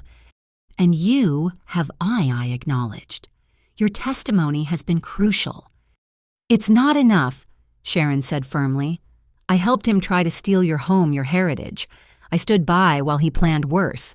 Testifying is the minimum I owe you and everyone else he hurt. She pulled out a folder thick with documents. I've been doing my own investigation, going through everything I can find, trying to identify more victims. These are people Robert researched but hadn't approached yet. I've been warning them anonymously, mostly about what nearly happened. The folder contained detailed notes on dozens of elderly individuals across multiple states. Dad's future victims saved by Sharon's intervention. It was redemption in action, each warning a life potentially saved. There's something else, Sharon said, her voice dropping. About your mother. Robert talked in his sleep sometimes, especially after drinking. One night, about a month ago, he was having a nightmare. He kept saying break lines and should have used the T. I think he was reliving what he did. The confirmation hit like a physical blow, even though I'd already known the truth. Hearing that Dad still dreamed of murdering my mother, that it haunted his unconscious mind, provided a strange form of justice. He might be incapable of remorse, but his crimes followed him into sleep. I recorded it, Sharon added quietly, on my phone. I'd started recording him whenever possible insurance in case things went bad. The FBI has the files now, but I thought you should know. Even monsters have nightmares. We sat in silence for a while, two women bound by one man's evil. Sharon had made terrible choices, but she'd also been systematically broken down by a master manipulator. Her redemption couldn't erase her crimes, but it could prevent future ones. "I'm starting therapy," she said eventually, trying to understand how I became someone who could participate in elder abuse. The therapist says I was trauma bonded, that Robert triggered responses from my previous abuse. It doesn't excuse anything, but maybe understanding helps prevent it happening again. "What will you do after the trial?" I asked. "Community service isn't enough," Sharon replied with surprising firmness. "I want to work with the foundation you're building. Not in any leadership role, I know that's impossible. But maybe I can help identify warning signs, share what I learned about how predators choose accomplices." It was a complicated request. Many victims wouldn't want Sharon anywhere near the foundation, but her inside knowledge could be valuable. Her story, a warning to others who might be slowly pulled into similar schemes. "I'll discuss it with the board," I promised. "No guarantees, but we'll consider it." Sharon nodded, understanding the generosity even in that limited offer. "There's one more thing. About the house, your grandmother's house. Robert had backup plans if the will scheme failed. He'd researched contractors who do insurance fraud, looked into ways to damage the property that would look accidental. He was never going to stop." The revelation shouldn't have surprised me, but it did. Even failing Dad would have tried to destroy what he couldn't steal. The house that represented love and family to me was just an asset to him, worthless if he couldn't monetize it. "He hated that your grandmother loved you more," Sharon observed. "Every time he mentioned you, there was this rage underneath. You represented his failure proof that Rose saw through him. The house was just a symbol. He wanted to hurt you, not just rob you. He succeeded in that," I admitted. "Learning about my mother, seeing what he was capable of, there's no coming back from that." "But you're still standing," Sharon pointed out. "The house is safe, the foundation is growing, and he's going to prison forever. You won, Natalie. Despite everything he threw at you, you won." Eleanor's testimony that afternoon was powerful. She'd returned to her business empire's commanding presence, describing the poisoning with clinical detail that made several jurors visibly angry. Her love for Sharon was evident, but so was her determination to see justice done. "My daughter was a victim too," Eleanor stated firmly when asked about Sharon's involvement. "Robert Winters is a predator who specialized in breaking down women to access their relatives. Sharon will face consequences for her choices, but the real monster is sitting right there." She pointed at Dad with a steady finger. He tried to maintain his composure, but Eleanor's accusation clearly rattled him. Here was a woman he'd failed to kill, bearing witness to his methods. That evening, Sharon and Eleanor joined the victims' support group meeting. The reception was mixed, some victims still angry at Sharon's participation, others recognizing a fellow survivor. Linda Patterson, ever the voice of pragmatic compassion, addressed the elephant in the room. "Sharon made choices that hurt people," Linda said directly. "But she's also proof of how these predators operate, how they recruit accomplices, how they build networks of complicity. Learning from her mistakes might save others." The group slowly opened to Sharon's presence, especially when she shared her documentation of Dad's research methods. Her notes on his manipulation tactics were particularly valuable, showing how predators identified and exploited specific vulnerabilities. "He kept score," Sharon revealed to the group. "Not just money stolen, but people broken. He had a ranking system for how thoroughly he'd destroyed someone's life. Extra points if they never recovered, if they died believing he loved them. The systematic cruelty took everyone's breath away. This wasn't crime of opportunity, but calculated sadism disguised as family relationships. Dad had gamified elder abuse, turning it into a scoring system for his own entertainment. Bethany Coleman studied Sharon's notes with intense focus. "This is invaluable for my book," she said. "Understanding the predator's perspective, how they choose victims and accomplices. With your permission, Sharon, I'd like to interview you extensively." "Anything that helps," Sharon agreed immediately. "If one person avoids falling into a similar trap, maybe I can balance the scales a little." The meeting evolved into a strategy session for the foundation. With Sharon's inside knowledge and the group's collective experience, we developed screening tools for identifying potential elder abuse situations. Red flags that seemed obvious in hindsight became teaching points for future prevention. "Isolation is key," Maria's daughter Angela noted, typing rapidly on her laptop. "The predator always tries to separate the victim from support systems. If someone new is suddenly gatekeeping access to an elderly relative, that's a warning sign." "Changes in documentation," Eleanor added. "New wills, powers of attorney, especially if prepared by attorneys the family doesn't know. Robert always had his own corrupt lawyers ready."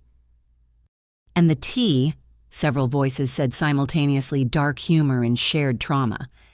As the evening wound down, Sharon approached me privately. "Thank you for letting me be here. I know I don't deserve kindness after what I did." "Grandma believed in redemption." I replied, thinking of Rose's infinite capacity for hope. "She gave Dad 40 years of chances he squandered. You're actually trying to make amends. That matters." Sharon's eyes filled with tears. "I dream about it sometimes. The day we came to take your house. How cruel I was talking about gutting your grandmother's library. I wish I could take it back." "You can't," I said simply, "but you can make sure it never happens to anyone else.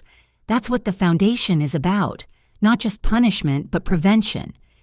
As Sharon and Eleanor left together, the bond between them, visibly stronger despite the trauma, I reflected on the complex nature of justice.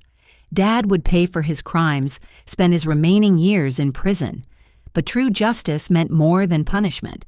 It meant healing for survivors, protection for future victims, and systematic change to prevent similar predations. Sharon's redemption arc wasn't complete and might never be. She'd face her own legal consequences, live with the shame of her choices, struggle to rebuild trust with everyone, including herself. But she was trying, and in the shadow of Dad's absolute evil, her effort at reformation shone brighter. The trial would continue tomorrow. More evidence, more testimony, more of Dad's increasingly desperate attempts to avoid responsibility. But something had shifted with Sharon's full cooperation. The predator's methods were exposed not just through his victims, but through his accomplice, providing a complete picture of how such evil operated. "We see you now," I whispered to Dad's photo in the evidence file. "All your tricks, all your manipulations, all your careful planning. We see it all, and we're going to stop others like you." The foundation had found an unexpected ally in Sharon McKnight Winters. Complicated, compromised, but ultimately committed to preventing others from falling into the same trap. It wasn't the justice story anyone expected, but it was the one we got. And maybe, just maybe, it was enough. 3 days before I was scheduled to testify, Torres called an emergency meeting. His usually calm demeanor showed cracks of concern as he spread new documents across the conference table. "Your father's been busy in jail," he began. "He's filed a motion claiming incompetent counsel, saying his previous attorney, the one he fired, sabotaged his case. He wants a mistrial." "Can he do that?" My stomach clenched at the thought of starting over. "He can try," Torres replied.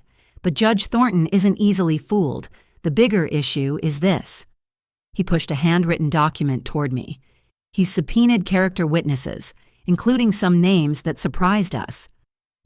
I read through the list, recognizing most as distant relatives or former business associates. But 3 names made my blood run cold: Jennifer Walsh, my college roommate; David Chen, my ex-fiancé; and Patricia Simmons, my therapist from a decade ago. "You can't subpoena my therapist," I protested. "That's privileged." "He's not asking for therapy records," Torres explained. He's calling her as a character witness, claiming she can testify to your manipulative personality and pathological need for control. It's nonsense, but it shows he's been researching your life extensively. The violation felt profound. Dad had investigated my past, looking for ammunition to destroy my credibility. The college roommate I'd lost touch with, the relationship that ended amicably, the therapist I'd seen during law school stress, all dragged into his twisted narrative.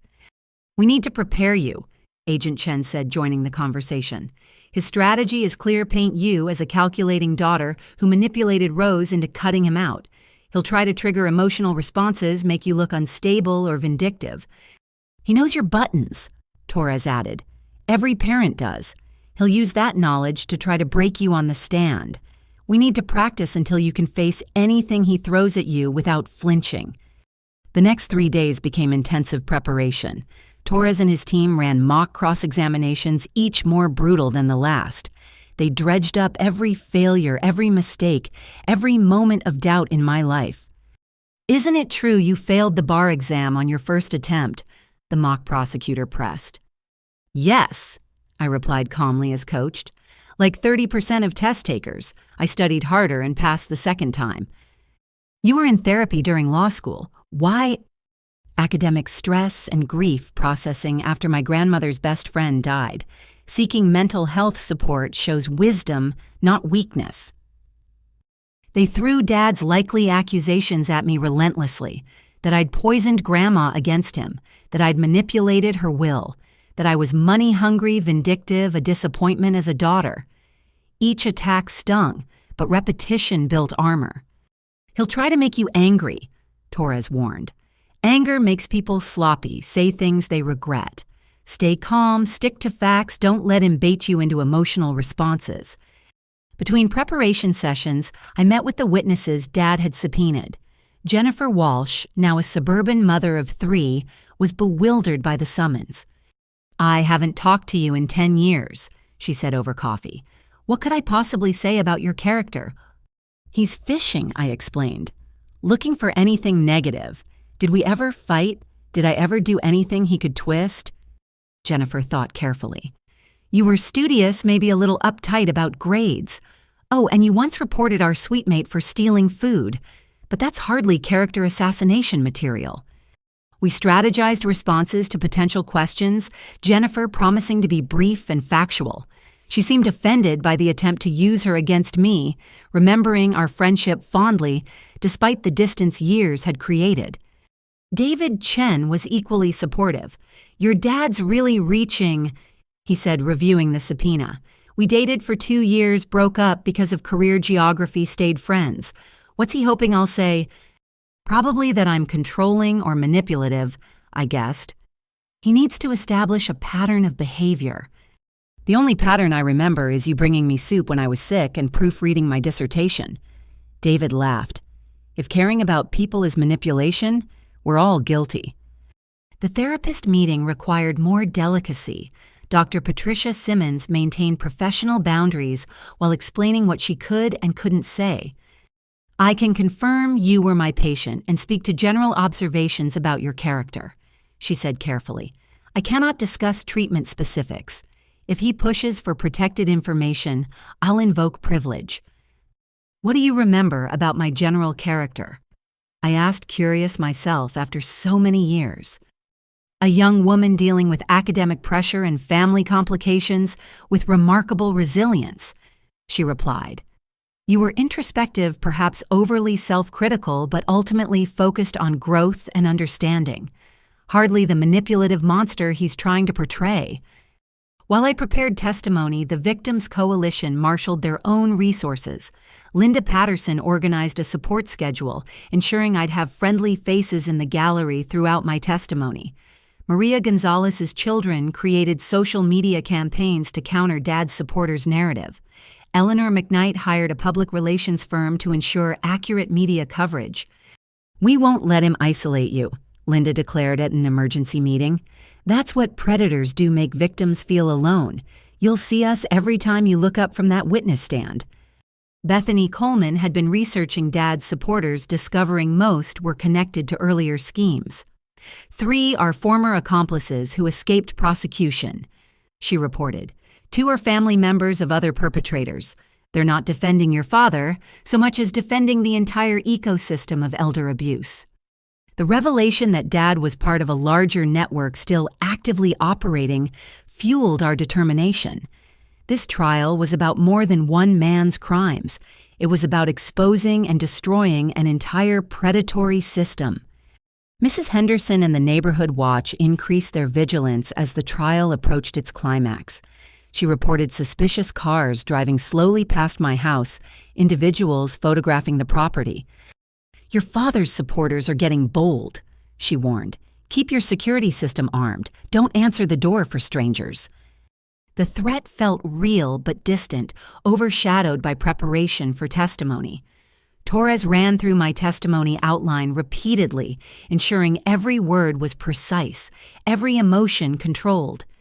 "Remember, you're not just a victim," he emphasized. "You're a witness to patterns of abuse spanning decades. Your testimony connects dots the jury needs to see. Stay focused on that larger purpose." The night before my testimony, I couldn't sleep. I wandered Grandma's house, drawing strength from every familiar corner. In her study, I found a letter she'd written but never sent, addressed to me. "My dearest Natalie, if you're reading this, the storm has come. I've prepared you as best I could, teaching you strength disguised as gardening lessons, courage wrapped in bedtime stories. Your father will try to break you with words as he broke others with schemes. But you are not breakable. You are my granddaughter, heir to generations of women who survived worse and thrived despite it. Speak your truth. Honor the dead. Protect the living. I am with you always. Love, Grandma." I folded the letter carefully, planning to carry it in my suit pocket tomorrow, a talisman of love against Dad's hatred. Sharon called near midnight, her voice thick with emotion. "I know I have no right to offer support, but I wanted you to know I'll be there tomorrow. What he did to your mother, to all of them, it needs to be said. You're brave to face him." "We're all brave," I corrected. "Every person who testifies who stands up to predators like him. You included Sharon. Your testimony helped build this case." "It's not enough," she said quietly. "But tomorrow, watching you face him down, maybe that's another step toward redemption." As dawn approached, I prepared carefully. The charcoal suit that made me feel powerful, Grandma's engagement ring on my right hand, minimal makeup hair in a simple style that couldn't distract. Every choice deliberate, presenting myself as the competent attorney and loving granddaughter I was. Torres met me at the courthouse's secure entrance. "Ready?" "No," I admitted, "but I'll do it anyway." "That's courage," he said simply. "Doing what's necessary despite fear. Your grandmother would be proud." The courtroom was packed, every seat filled with victims, supporters, media, and Dad's small but vocal contingent. I took the witness stand, placing my hand on the Bible, swearing to tell the truth.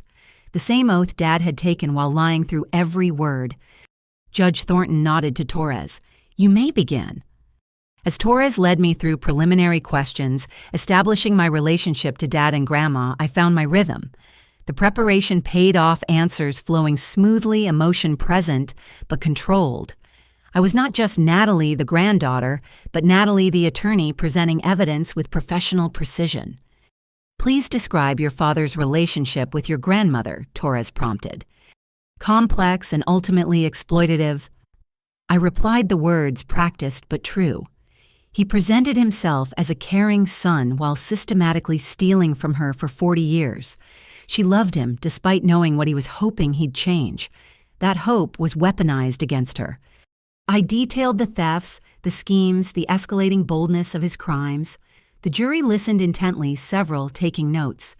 In the gallery, Linda Patterson nodded encouragement while Mrs. Henderson dabbed at her eyes. "How did you discover the forged will?" Torres asked. I explained the morning of confrontation, Sharon's measurements, Dad's confident cruelty. Every detail rehearsed, but still painful to relive. The violation of my home, the casual destruction of Grandma's legacy, the assumption I'd fold under pressure. What made you suspect forgery? Multiple factors. I listed them clinically. Wrong paper type, anachronistic formatting, incorrect bank information reference to deceased individuals, and a notary seal from someone convicted of fraud. My grandmother was meticulous. This document was amateur in comparison. Torres walked me through the evidence systematically. The video testimonies, the journals, the expanding investigation. I explained each piece's significance, connecting dots for the jury, building the narrative of a lifetime predator finally caught. The defense will claim you manipulated your grandmother, Torres warned. How do you respond? My grandmother graduated college when women were barely admitted, built a business, raised a family, accumulated wisdom over 93 years. I said, firmly meeting Dad's glare. She was brilliant, independent, and absolutely nobody's fool. The suggestion that anyone could manipulate Rose Winters is insulting to her memory and intelligence.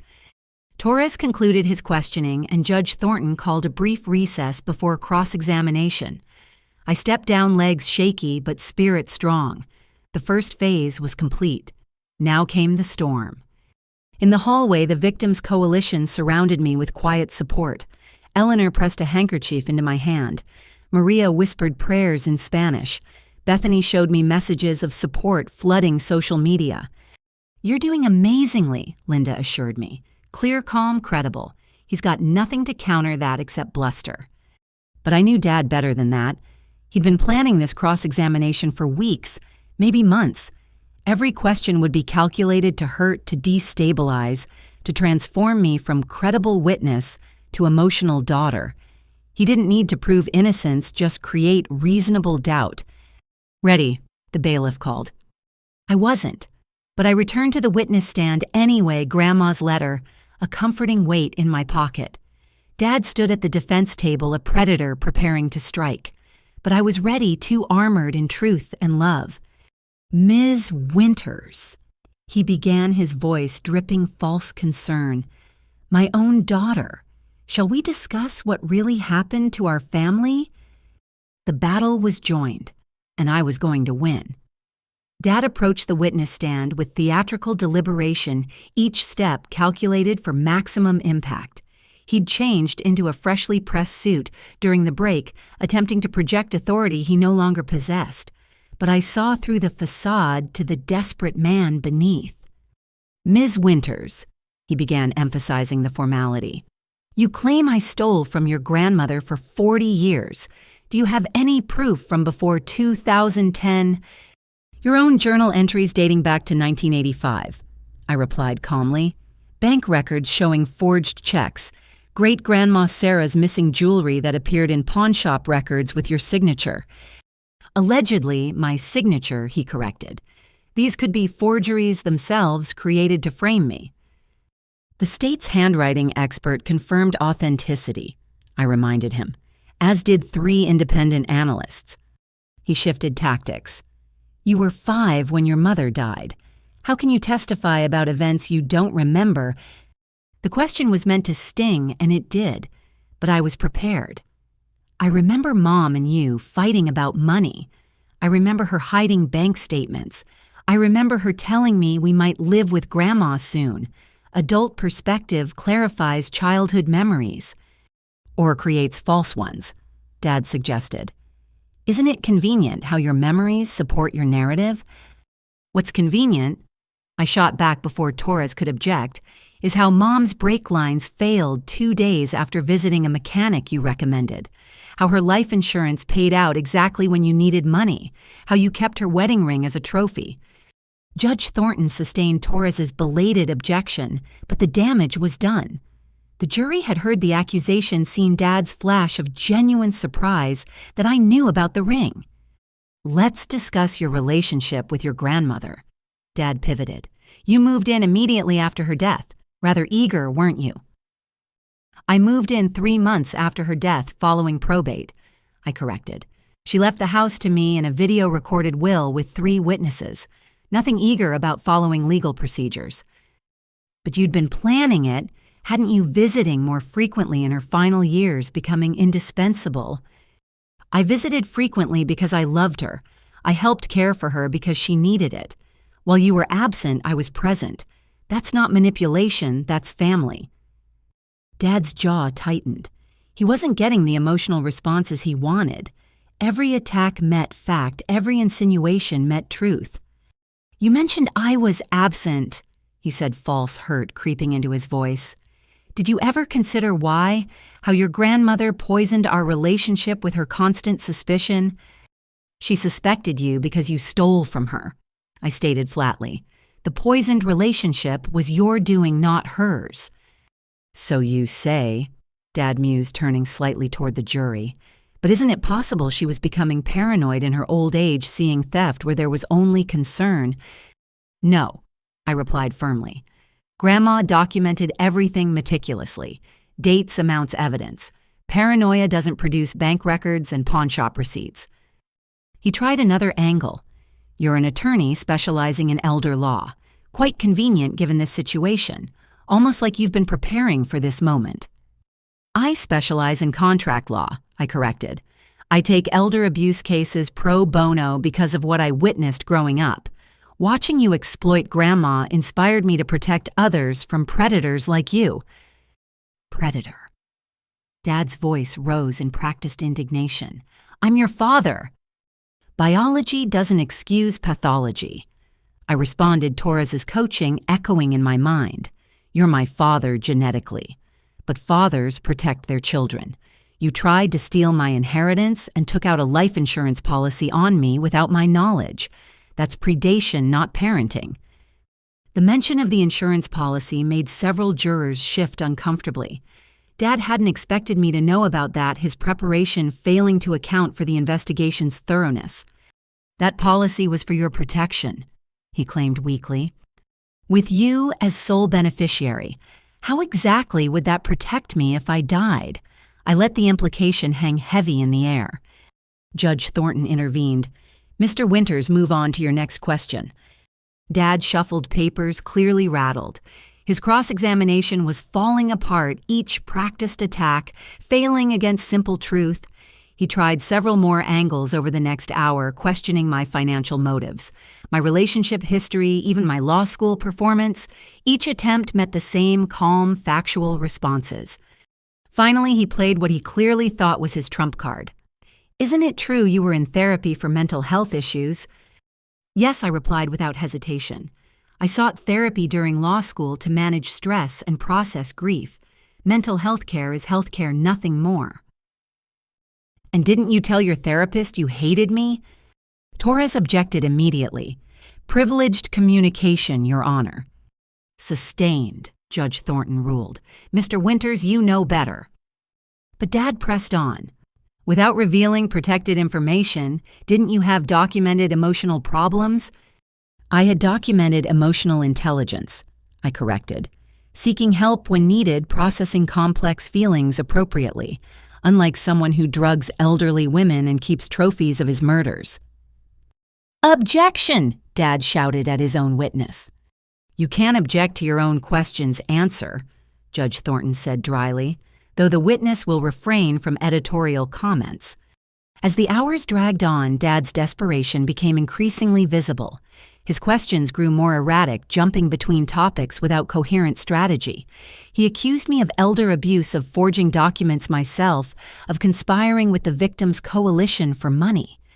These women you've gathered, he gestured toward the gallery, they're hoping for a payday, aren't they? Civil suits to follow criminal conviction. They're hoping for justice, I replied. Most have explicitly refused financial compensation, donating any recoveries to the foundation. Money was your motivation, not theirs. The foundation you conveniently run. The foundation has an independent board of directors. I'm not even a voting member. But you wouldn't understand organizing something without personal profit.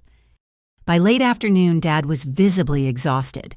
His silver tongue had failed him, charm curdling into obvious manipulation. The jury watched with increasingly skeptical expressions as he grasped for any foothold. One final question, he announced, though Judge Thornton looked ready to end the circus. Do you love me? The courtroom went silent. It was a trap, of course. Say yes and he'd use it to argue forgiveness. Say no and he'd paint me as heartless. I love who you could have been, I answered carefully. I mourn the father you chose not to be, but I cannot love someone who murdered my mother, poisoned grandmothers, and destroyed families for profit. Love requires humanity you've proven incapable of demonstrating. Dad stared at me for a long moment, perhaps seeing clearly for the first time that his daughter was beyond manipulation. Then he spoke words that would haunt me forever. Your mother said the same thing, right before her accident. The courtroom erupted. Torres was on his feet objecting. Judge Thornton was banging her gavel. Several victims in the gallery gasped or cried out. But I sat frozen, the admission hanging in the air like a confession. Mr. Winters. Judge Thornton's voice could have cut steel. Did you just confess to murdering Marie Winters? Dad's face went white as he realized what he'd said. I meant, that's not... I want to invoke my Fifth Amendment rights. Too late for that in your own defense, the judge replied. The jury will note the defendant's statement. Ms. Winters, do you need a moment? I shook my head, finding my voice. No, Your Honor. I'm ready to continue. But there was nothing left to continue. Dad slumped back to the defense table, his accidental confession rendering further questions moot. Torres wisely had no redirect, letting Dad's words echo in the silence. As I stepped down from the witness stand, the gallery erupted in whispered conversations. Linda Patterson was crying. Eleanor McKnight looked grimly satisfied. Sharon had her face in her hands, shoulders shaking. The trial continued for 2 more days, but the outcome was decided in that moment. Dad's remaining witnesses were perfunctory character references who seemed embarrassed to be associated with him. His closing argument rambled about conspiracy and persecution, but his heart wasn't in it. Torres's closing was masterful, weaving together 20 years of predation into a narrative of evil hidden behind family ties. He played clips from Dad's accidental confession, from victim testimonies from the video Will Grandma had made. Robert Winters killed his own mother emotionally, if not physically, Torres concluded. He murdered his wife for insurance money. He poisoned elderly women for sport and profit. He kept trophies like a serial killer, because that's what he is, a serial killer who used trust as his weapon. Justice demands he never harm another grandmother, another mother, another family again. The jury deliberated for less than 3 hours. As we waited in the courthouse cafeteria, the victims' coalition surrounded me with support. We didn't talk about the trial or the expected verdict. Instead, we shared stories about the loved ones we'd lost, the memories Dad couldn't steal. When the bailiff announced the jury had reached a verdict, we filed back in solemnly. Dad sat alone at the defense table, his few supporters having abandoned him after the confession.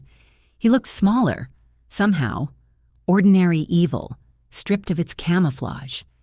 On count 1 murder in the first degree of Marie Winters, we find the defendant guilty. The words hit me like a physical blow, even though I'd expected them. Confirmation of what I'd always suspected but never wanted to believe. My father had murdered my mother. On count 2 murder in the first degree of Sarah Kowalski. The guilty verdicts continued for 40 minutes. Murder, attempted murder, fraud, elder abuse, conspiracy. Guilty on all 47 federal counts. The jury had believed us believed, the evidence believed that evil could wear a father's face. Judge Thornton thanked the jury for their service, then turned to Dad. Mr. Winters, you've been found guilty of crimes that shock the conscience. You betrayed the most fundamental human trusts, turning family into a hunting ground. Sentencing is scheduled for next month, but I'll note the federal guidelines suggest multiple life sentences. As the guards prepared to lead Dad away, he turned to look at me one last time. No remorse in his eyes, no recognition of wrongdoing, just cold hatred for the daughter who'd exposed him. This isn't over, he mouthed silently. But he was wrong. It was over. His reign of terror, his network of accomplices, his decades of predation, all over. Outside the courthouse, media swarmed. I gave a brief statement focusing on the victims rather than victory. 20 years of stolen lives end today. But our work continues. The Rose Winters Foundation will ensure no family suffers what we've endured. Elder abuse thrives in shadows. We're bringing light. That evening, the coalition gathered at my house for a quiet celebration. No champagne or cheers, just tea and remembrance. We'd won, but victory felt hollow without the people we'd lost. "Your mom would be proud," Linda said softly. "You got justice for her and all of them." Sharon attended, still fragile but determined to make amends. "I know it doesn't mean much, but I'm sorry. For everything. For helping him, for not seeing what he was, for the pain I caused." "It means something," Eleanor assured her daughter. "Apologies don't erase harm, but they start healing. That's all any of us can do now, heal and help others." As the evening wound down, I found myself in Grandma's garden. The heritage tomatoes were blooming, defying Dad's plans to destroy them. Life persisting despite attempts to uproot it. Mrs. Henderson joined me as I'd known she would. "Quite a day," she observed. "Rose always knew it would come to this, prepared you for it without you even knowing." "She protected me while teaching me to protect myself," I agreed. "Even gone, she's still taking care of me." "And now you're taking care of others," Mrs. Henderson pointed out. "The foundation, the advocacy, the example you've set. Rose's legacy lives on through you." That night, I sat in Grandma's study writing the first newsletter for the Rose Winters Foundation. We'd already received dozens of applications for help families suspicious about sudden changes in elderly relatives' behavior or finances. Each case would be investigated, support provided, predators exposed. Dad would spend his remaining years in prison, but his legacy would be the foundation that prevented others like him. Every grandmother protected, every family saved, every predator stopped would be another repudiation of his evil. The trial was over. The verdict was delivered. Justice, imperfect but real, had been served. And somewhere I was certain Mom and Grandma were finally at peace. 6 weeks after the verdict, I stood in the federal courthouse for Dad's sentencing. The courtroom was packed again, but the energy felt different. Less tension, more resolution. The Victims' Coalition filled the gallery, some wearing photos of lost loved ones like talismans. Dad entered in shackles, the orange jumpsuit hanging loose on his diminished frame. Prison had aged him rapidly, silver hair now completely white, the practiced charm replaced by hollow rage. He'd filed 17 appeals from his cell, all denied the legal system, finally immune to his manipulations. Judge Thornton reviewed the pre-sentencing report with visible disgust. "Mr. Winters, in my 30 years on the bench, I've rarely seen such calculated evil. You didn't just steal money. You stole final years, final moments, final chances for families to say goodbye. You murdered your own wife, leaving your daughter motherless for profit." She continued through the victim impact statements that had been submitted. 23 families had written about their losses, the ripple effects of Dad's crimes across generations. Children who'd lost inheritances, grandchildren who'd lost grandparents, spouses who'd watched loved ones deteriorate from mysterious illnesses. "Does the defendant wish to make a statement?" Judge Thornton asked. Dad stood slowly, his prepared speech clutched in shaking hands. But instead of reading it, he turned to stare at me with naked hatred. "My daughter destroyed our family," he said, voice raw. "She poisoned my mother against me, conspired with these vultures." He gestured at the gallery, "to steal my legacy. I'm the victim here. I've always been the victim." The delusion was complete. Even facing life in prison, Dad cast himself as the wronged party. No acknowledgement of his murders, his thefts, his decades of predation. In his mind, he remained the hero of his own story. Judge Thornton's expression could have frozen hell. "Mr. Winters, your inability to accept responsibility only confirms the necessity of removing you from society permanently. On count 1, murder, in the first degree, I sentence you to life without the possibility of parole." She continued through each count, the sentences stacking like building blocks in a tower of justice. 3 life sentences for the murders, 25 years each for the attempted murders, 15 years for each fraud count. The total was meaningless arithmetic exercise in ensuring Dad would die in prison. "Furthermore," Judge Thornton added, "I'm ordering full restitution to all victims to be paid from any current or future assets. You will have no books written, no interviews given, no profit made from your crimes. Your story ends here in silence and confinement." As the guards led Dad away, he managed one last look at me. But instead of hatred, I saw something worse, absolutely nothing. No recognition of me as his daughter, no humanity at all. Just the blank stare of a predator removed from its hunting ground. Outside the courthouse, the media pressure was intense but different. The story had evolved from sensational crime to advocacy movement. I gave my prepared statement about the foundation's work, then surprised everyone with an announcement. "We're establishing the Marie Winters Memorial Scholarship," I revealed, "for law students committed to elder advocacy. My mother never got to see me graduate, but her memory will help others fight predators, like the one who killed her." Sharon approached as the crowd dispersed. She'd been sentenced the week before 2 years probation and 500 hours of community service. The judge had recognized her cooperation and victim status, crafting a sentence that emphasized rehabilitation over punishment. "I've enrolled in social work classes," she told me, "focusing on elder care and abuse prevention. It's not enough, but it's something." "It's a start," I acknowledged. Grandma always believed in education as redemption.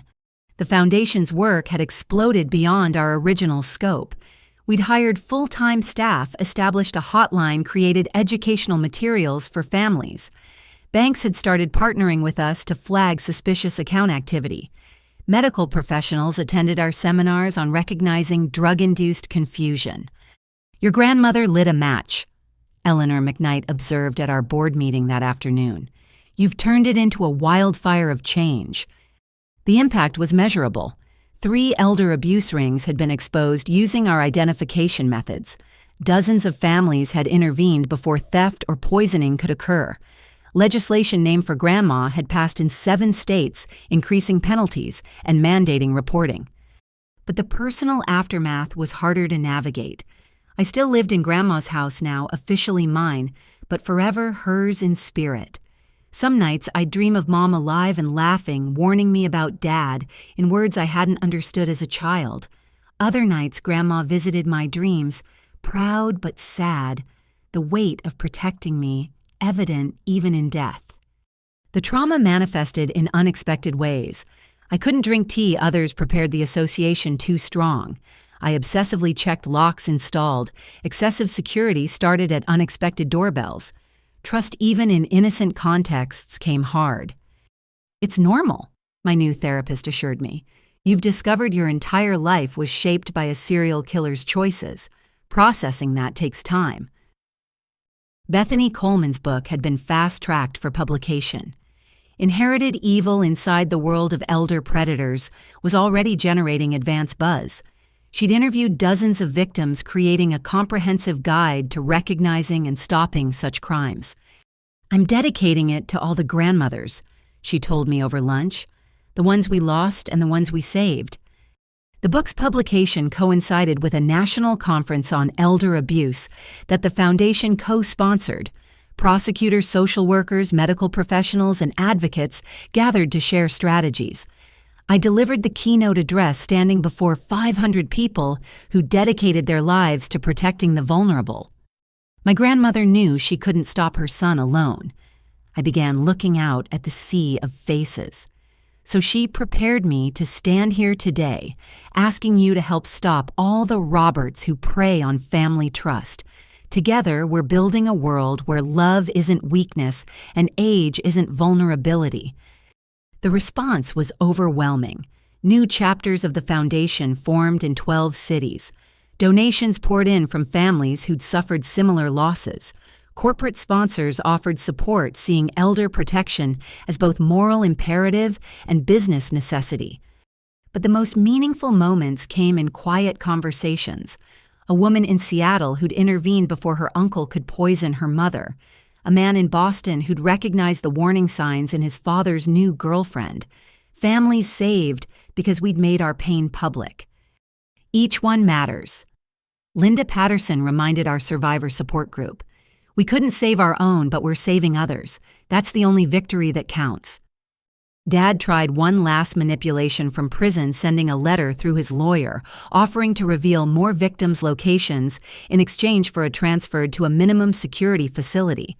The FBI investigated found he was lying, trying to trade false hope for comfort. Even facing life in prison, he remained a predator seeking angles. "He'll never stop," Sharon observed when she heard. "Even if he lives to 90 in that cell, he'll spend every day plotting, scheming, believing he's the victim. That's who he is at his core." We'd all reached that understanding differently. Dad wasn't capable of redemption because he saw nothing to redeem. In his mind, the world owed him everything, and taking it was his right. Prison wouldn't change that, only contain it. The first anniversary of the trial brought unexpected closure. Phoenix authorities had been investigating Eleanor McKnight's poisoning, following financial trails Sharon had provided.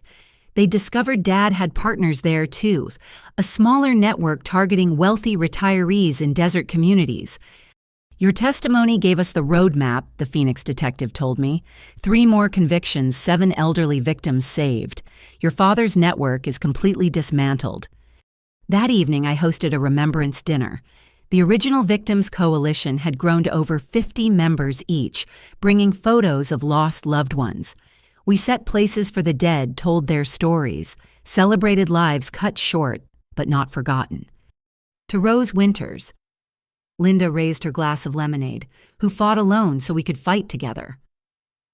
To all the grandmothers we chorused, may their memories be revolution. Sharon attended, still finding her place in our complicated family of shared trauma. She'd completed half her community service hours, spending them at nursing homes, teaching staff to recognize predatory visitors. Her redemption remained a work in progress, but progress nonetheless. As the evening wound down, Mrs. Henderson pulled me aside with an envelope. "Found this in my garden shed. Rose gave it to me years ago, told me to give it to you when the storm passed." Inside was another letter in Grandma's handwriting. "My dearest sunshine, if you're reading this, you've weathered the storm and emerged victorious. I knew you would. You have strength you haven't discovered yet, compassion that turns pain into purpose. Your father took much from our family, but he couldn't take our love, our legacy, our determination to protect others. The house is yours now, not just in deed, but in spirit. Fill it with laughter he tried to silence. Grow gardens he tried to destroy. Welcome families he tried to break. Make it a beacon of the hope he tried to extinguish. I'm proud of you beyond words, not for winning, but for fighting. Not for exposing him, but for protecting others. You've turned our tragedy into triumph, our loss into love multiplied. Until we meet again, remember, you are loved, you are strong, and you are never alone. All my love, Grandma." That night, I walked through the house with new eyes, not as a battlefield where we'd fought off Dad's invasion, but as a sanctuary Grandma had preserved for healing. Each room held memories of love, stronger than any predator's evil. In the garden, Grandma's heritage tomatoes grew heavy on their vines. Tomorrow, I'd harvest seeds to share at the Foundation's next event. Each packet would carry instructions for growing, but also for watching, protecting, nurturing what the vulnerable entrust to our care. The aftermath continued to ripple outward. Laws changed. Awareness spread. Predators found hunting harder as families learned to watch for signs. Dad's legacy of death was being overwritten by one of life protection and communal care. Standing in Grandma's greenhouse, surrounded by growing things that defied destruction, I finally felt the storm truly passing. Not ended, never fully ended while predators existed, but managed, channeled into purpose, transformed from personal tragedy to public triumph. "We did it, Grandma," I whispered to the night. "We really did it." And somewhere in the gentle rustling of tomato leaves, I swear I heard her answer, "No, sunshine, you did it. I just gave you the tools." The aftermath was becoming the after, and in that after, beauty grew from ashes hope, from horror and love from loss. It was exactly what Grandma had planned all along. 3 years had passed since Dad's sentencing when I stood in Grandma's garden on a perfect spring morning. The heritage tomatoes were in full bloom, their vines heavy with fruit that would soon be harvested and shared. The Rose Winters Foundation was hosting its annual gathering, and over 200 people were expected throughout the day. The house had been transformed into a beacon of hope, just as Grandma had envisioned. What once stood as a potential crime scene now served as headquarters for a national movement. The library Dad had wanted to gut housed resources for families suspecting elder abuse. The greenhouse Sharon had planned to demolish grew seedlings distributed to survivors, each plant a symbol of resilience. "The caterers are here," Mrs. Henderson announced, still my faithful neighbor, and now the foundation's volunteer coordinator, "and the first families are arriving." I smoothed my dress, one of Grandma's favorites that I'd had tailored to fit. Around my neck hung her pearl necklace recovered from Dad's trophy collection and reclaimed as a symbol of survival rather than theft. The early arrivals included familiar faces from the trial. Linda Patterson, now the Foundation's vice president, had flown in from Tennessee, where she ran our southeastern chapter. Maria Gonzalez brought her entire extended family, 3 generations united in advocacy. Eleanor McKnight rolled up in a wheelchair she no longer needed, but kept for solidarity with those still recovering. "Look at what you've built," Eleanor marveled, gesturing at the banner's information tables and volunteers preparing for the day's events. Rose would be amazed. "We built it," I corrected, "all of us together." Sharon arrived separately, still navigating the complex dynamics of her role in our community. She'd completed her social work degree and now worked with Adult Protective Services, using her insider knowledge to identify potential victims. Her redemption wasn't complete, might never be complete, but she devoted her life to prevention. "I brought someone," she said nervously, introducing a young woman named Amy. "She reached out after recognizing her boyfriend's behavior from your interviews. Got out before he could access her grandmother's accounts." Amy's story was one of dozens we'd hear throughout the day. Families who'd recognized warning signs intervened before tragedy struck, saved their elderly loved ones from predators who'd studied Dad's playbook. Each success story validated our pain's transformation into purpose. Bethany Coleman had arrived early to set up her booth. Her book had become required reading in elder care facilities nationwide, and she donated all profits to the foundation. Today she was signing copies and collecting stories for her second book, focused on survivor recovery. "The ripple effects continue," she told me between signatures. "Publishers want books on financial elder abuse, medical professionals are developing better screening protocols, and law schools are adding elder law specializations. Your grandmother lit a fire that's still spreading." By noon, the garden overflowed with people. Survivors shared their stories in healing circles. Prosecutors offered legal advice. Social workers distributed warning signs pamphlets. Children played between the tomato plants, their laughter exactly what Grandma would have wanted filling her space. The formal program began after lunch. I stood at the podium we'd set up on the porch, looking out at faces marked by loss, but lifted by hope. My speech was memorized, but I set aside the cards speaking from the heart instead. 3 years ago, my father tried to steal this house, I began. He failed because my grandmother had spent decades preparing for his attempt. But she prepared for more than just defense. She prepared for this moment when her home would shelter, not just me, but all of you. I continued, "Each of you carries a story of loss. Parents, grandparents, spouses taken by predators who saw love as weakness. But look around. Your pain has become power. Your loss has become law. Your loved ones' memories live in every senior protected. Every predator caught, every family saved from what we endured." The crowd was silent, some wiping tears, others nodding with hard-won understanding.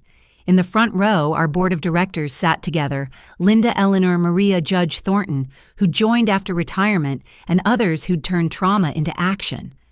My grandmother believed in redemption. I continued glancing at Sharon. She gave my father 40 years of chances he squandered, but she also believed in justice and protection, in building walls against those who would harm the vulnerable. Today, we are those walls. I announced the year's achievements: 1,500 calls to our hotline, 300 interventions, 57 prosecutions, assisted 12 new state laws passed. Numbers that represented lives, saved families, preserved predators, stopped. But we're not done, I emphasized. Elder abuse evolves, predators adapt, and we must stay vigilant. That's why I'm announcing the Rose Winters Institute, a research center dedicated to studying and preventing elder exploitation. My grandmother was a teacher at heart. This institute will ensure her lessons reach every corner of our nation. The crowd erupted in applause. The institute had been a secret project funded by recovered assets from Dad's crimes and matched by corporate donors. It would train prosecutors, develop prevention programs, and ensure no elder faced predation alone. After the formal program, the gathering shifted to celebration. Local musicians played in the garden. Children painted flower pots to take home. Survivors planted new tomato seedlings, each plant tagged with a lost loved one's name. Detective Morrison, now retired but still consulting on elder abuse cases, found me during a quiet moment. "Your father's in solitary again," she informed me. "Tried to run a scheme on other inmates' commissary accounts. Even in maximum security, he can't stop predating." "He never will," I acknowledged. "But he's contained, and that's what matters." As afternoon faded to evening, the crowd gradually thinned. The original coalition remained, as I'd known they would, for our private tradition. We gathered in Grandma's dining room, setting places for our dead, sharing memories and updates. "Helen would have loved this," Bethany said, touching her aunt's photo. "She believed in community action, in women supporting women. This is exactly what she would have built." "My mother's proud," Maria added in her accented English. "I dream of her sometimes. She says we're warriors now, fighting for those who can't fight alone." Sharon sat quietly until Eleanor prompted her to speak. "I know I'll never fully atone," she said carefully. "But today, seeing Amy and others who escaped because we exposed these tactics, maybe my complicity led to something good. Maybe that's the best I can hope for." "Redemption isn't erasure," Linda observed. "It's transformation. You've transformed Sharon. That matters." As twilight settled over the garden, I found myself alone on the porch swing, where Grandma and I had spent countless evenings. The house glowed with warm light, filled with the echoes of hope and healing. Everything she'd protected had not only survived, but flourished. My phone buzzed with a message from the publisher. They wanted me to write a book about our story, the complete narrative of Dad's crimes, and our transformation of trauma into triumph. I'd been resisting for years, but maybe it was time. Grandma's story deserved telling in full. "One more thing to consider," Mrs. Henderson said, joining me on the swing. "That nice prosecutor James asked about you again. Maybe it's time to think about your own future, not just the foundation's." James Torres had indeed shown interest beyond professional collaboration, but I'd been too focused on building the foundation to consider personal possibilities. Maybe Mrs. Henderson was right. Maybe it was time to let love into the fortress Grandma had built.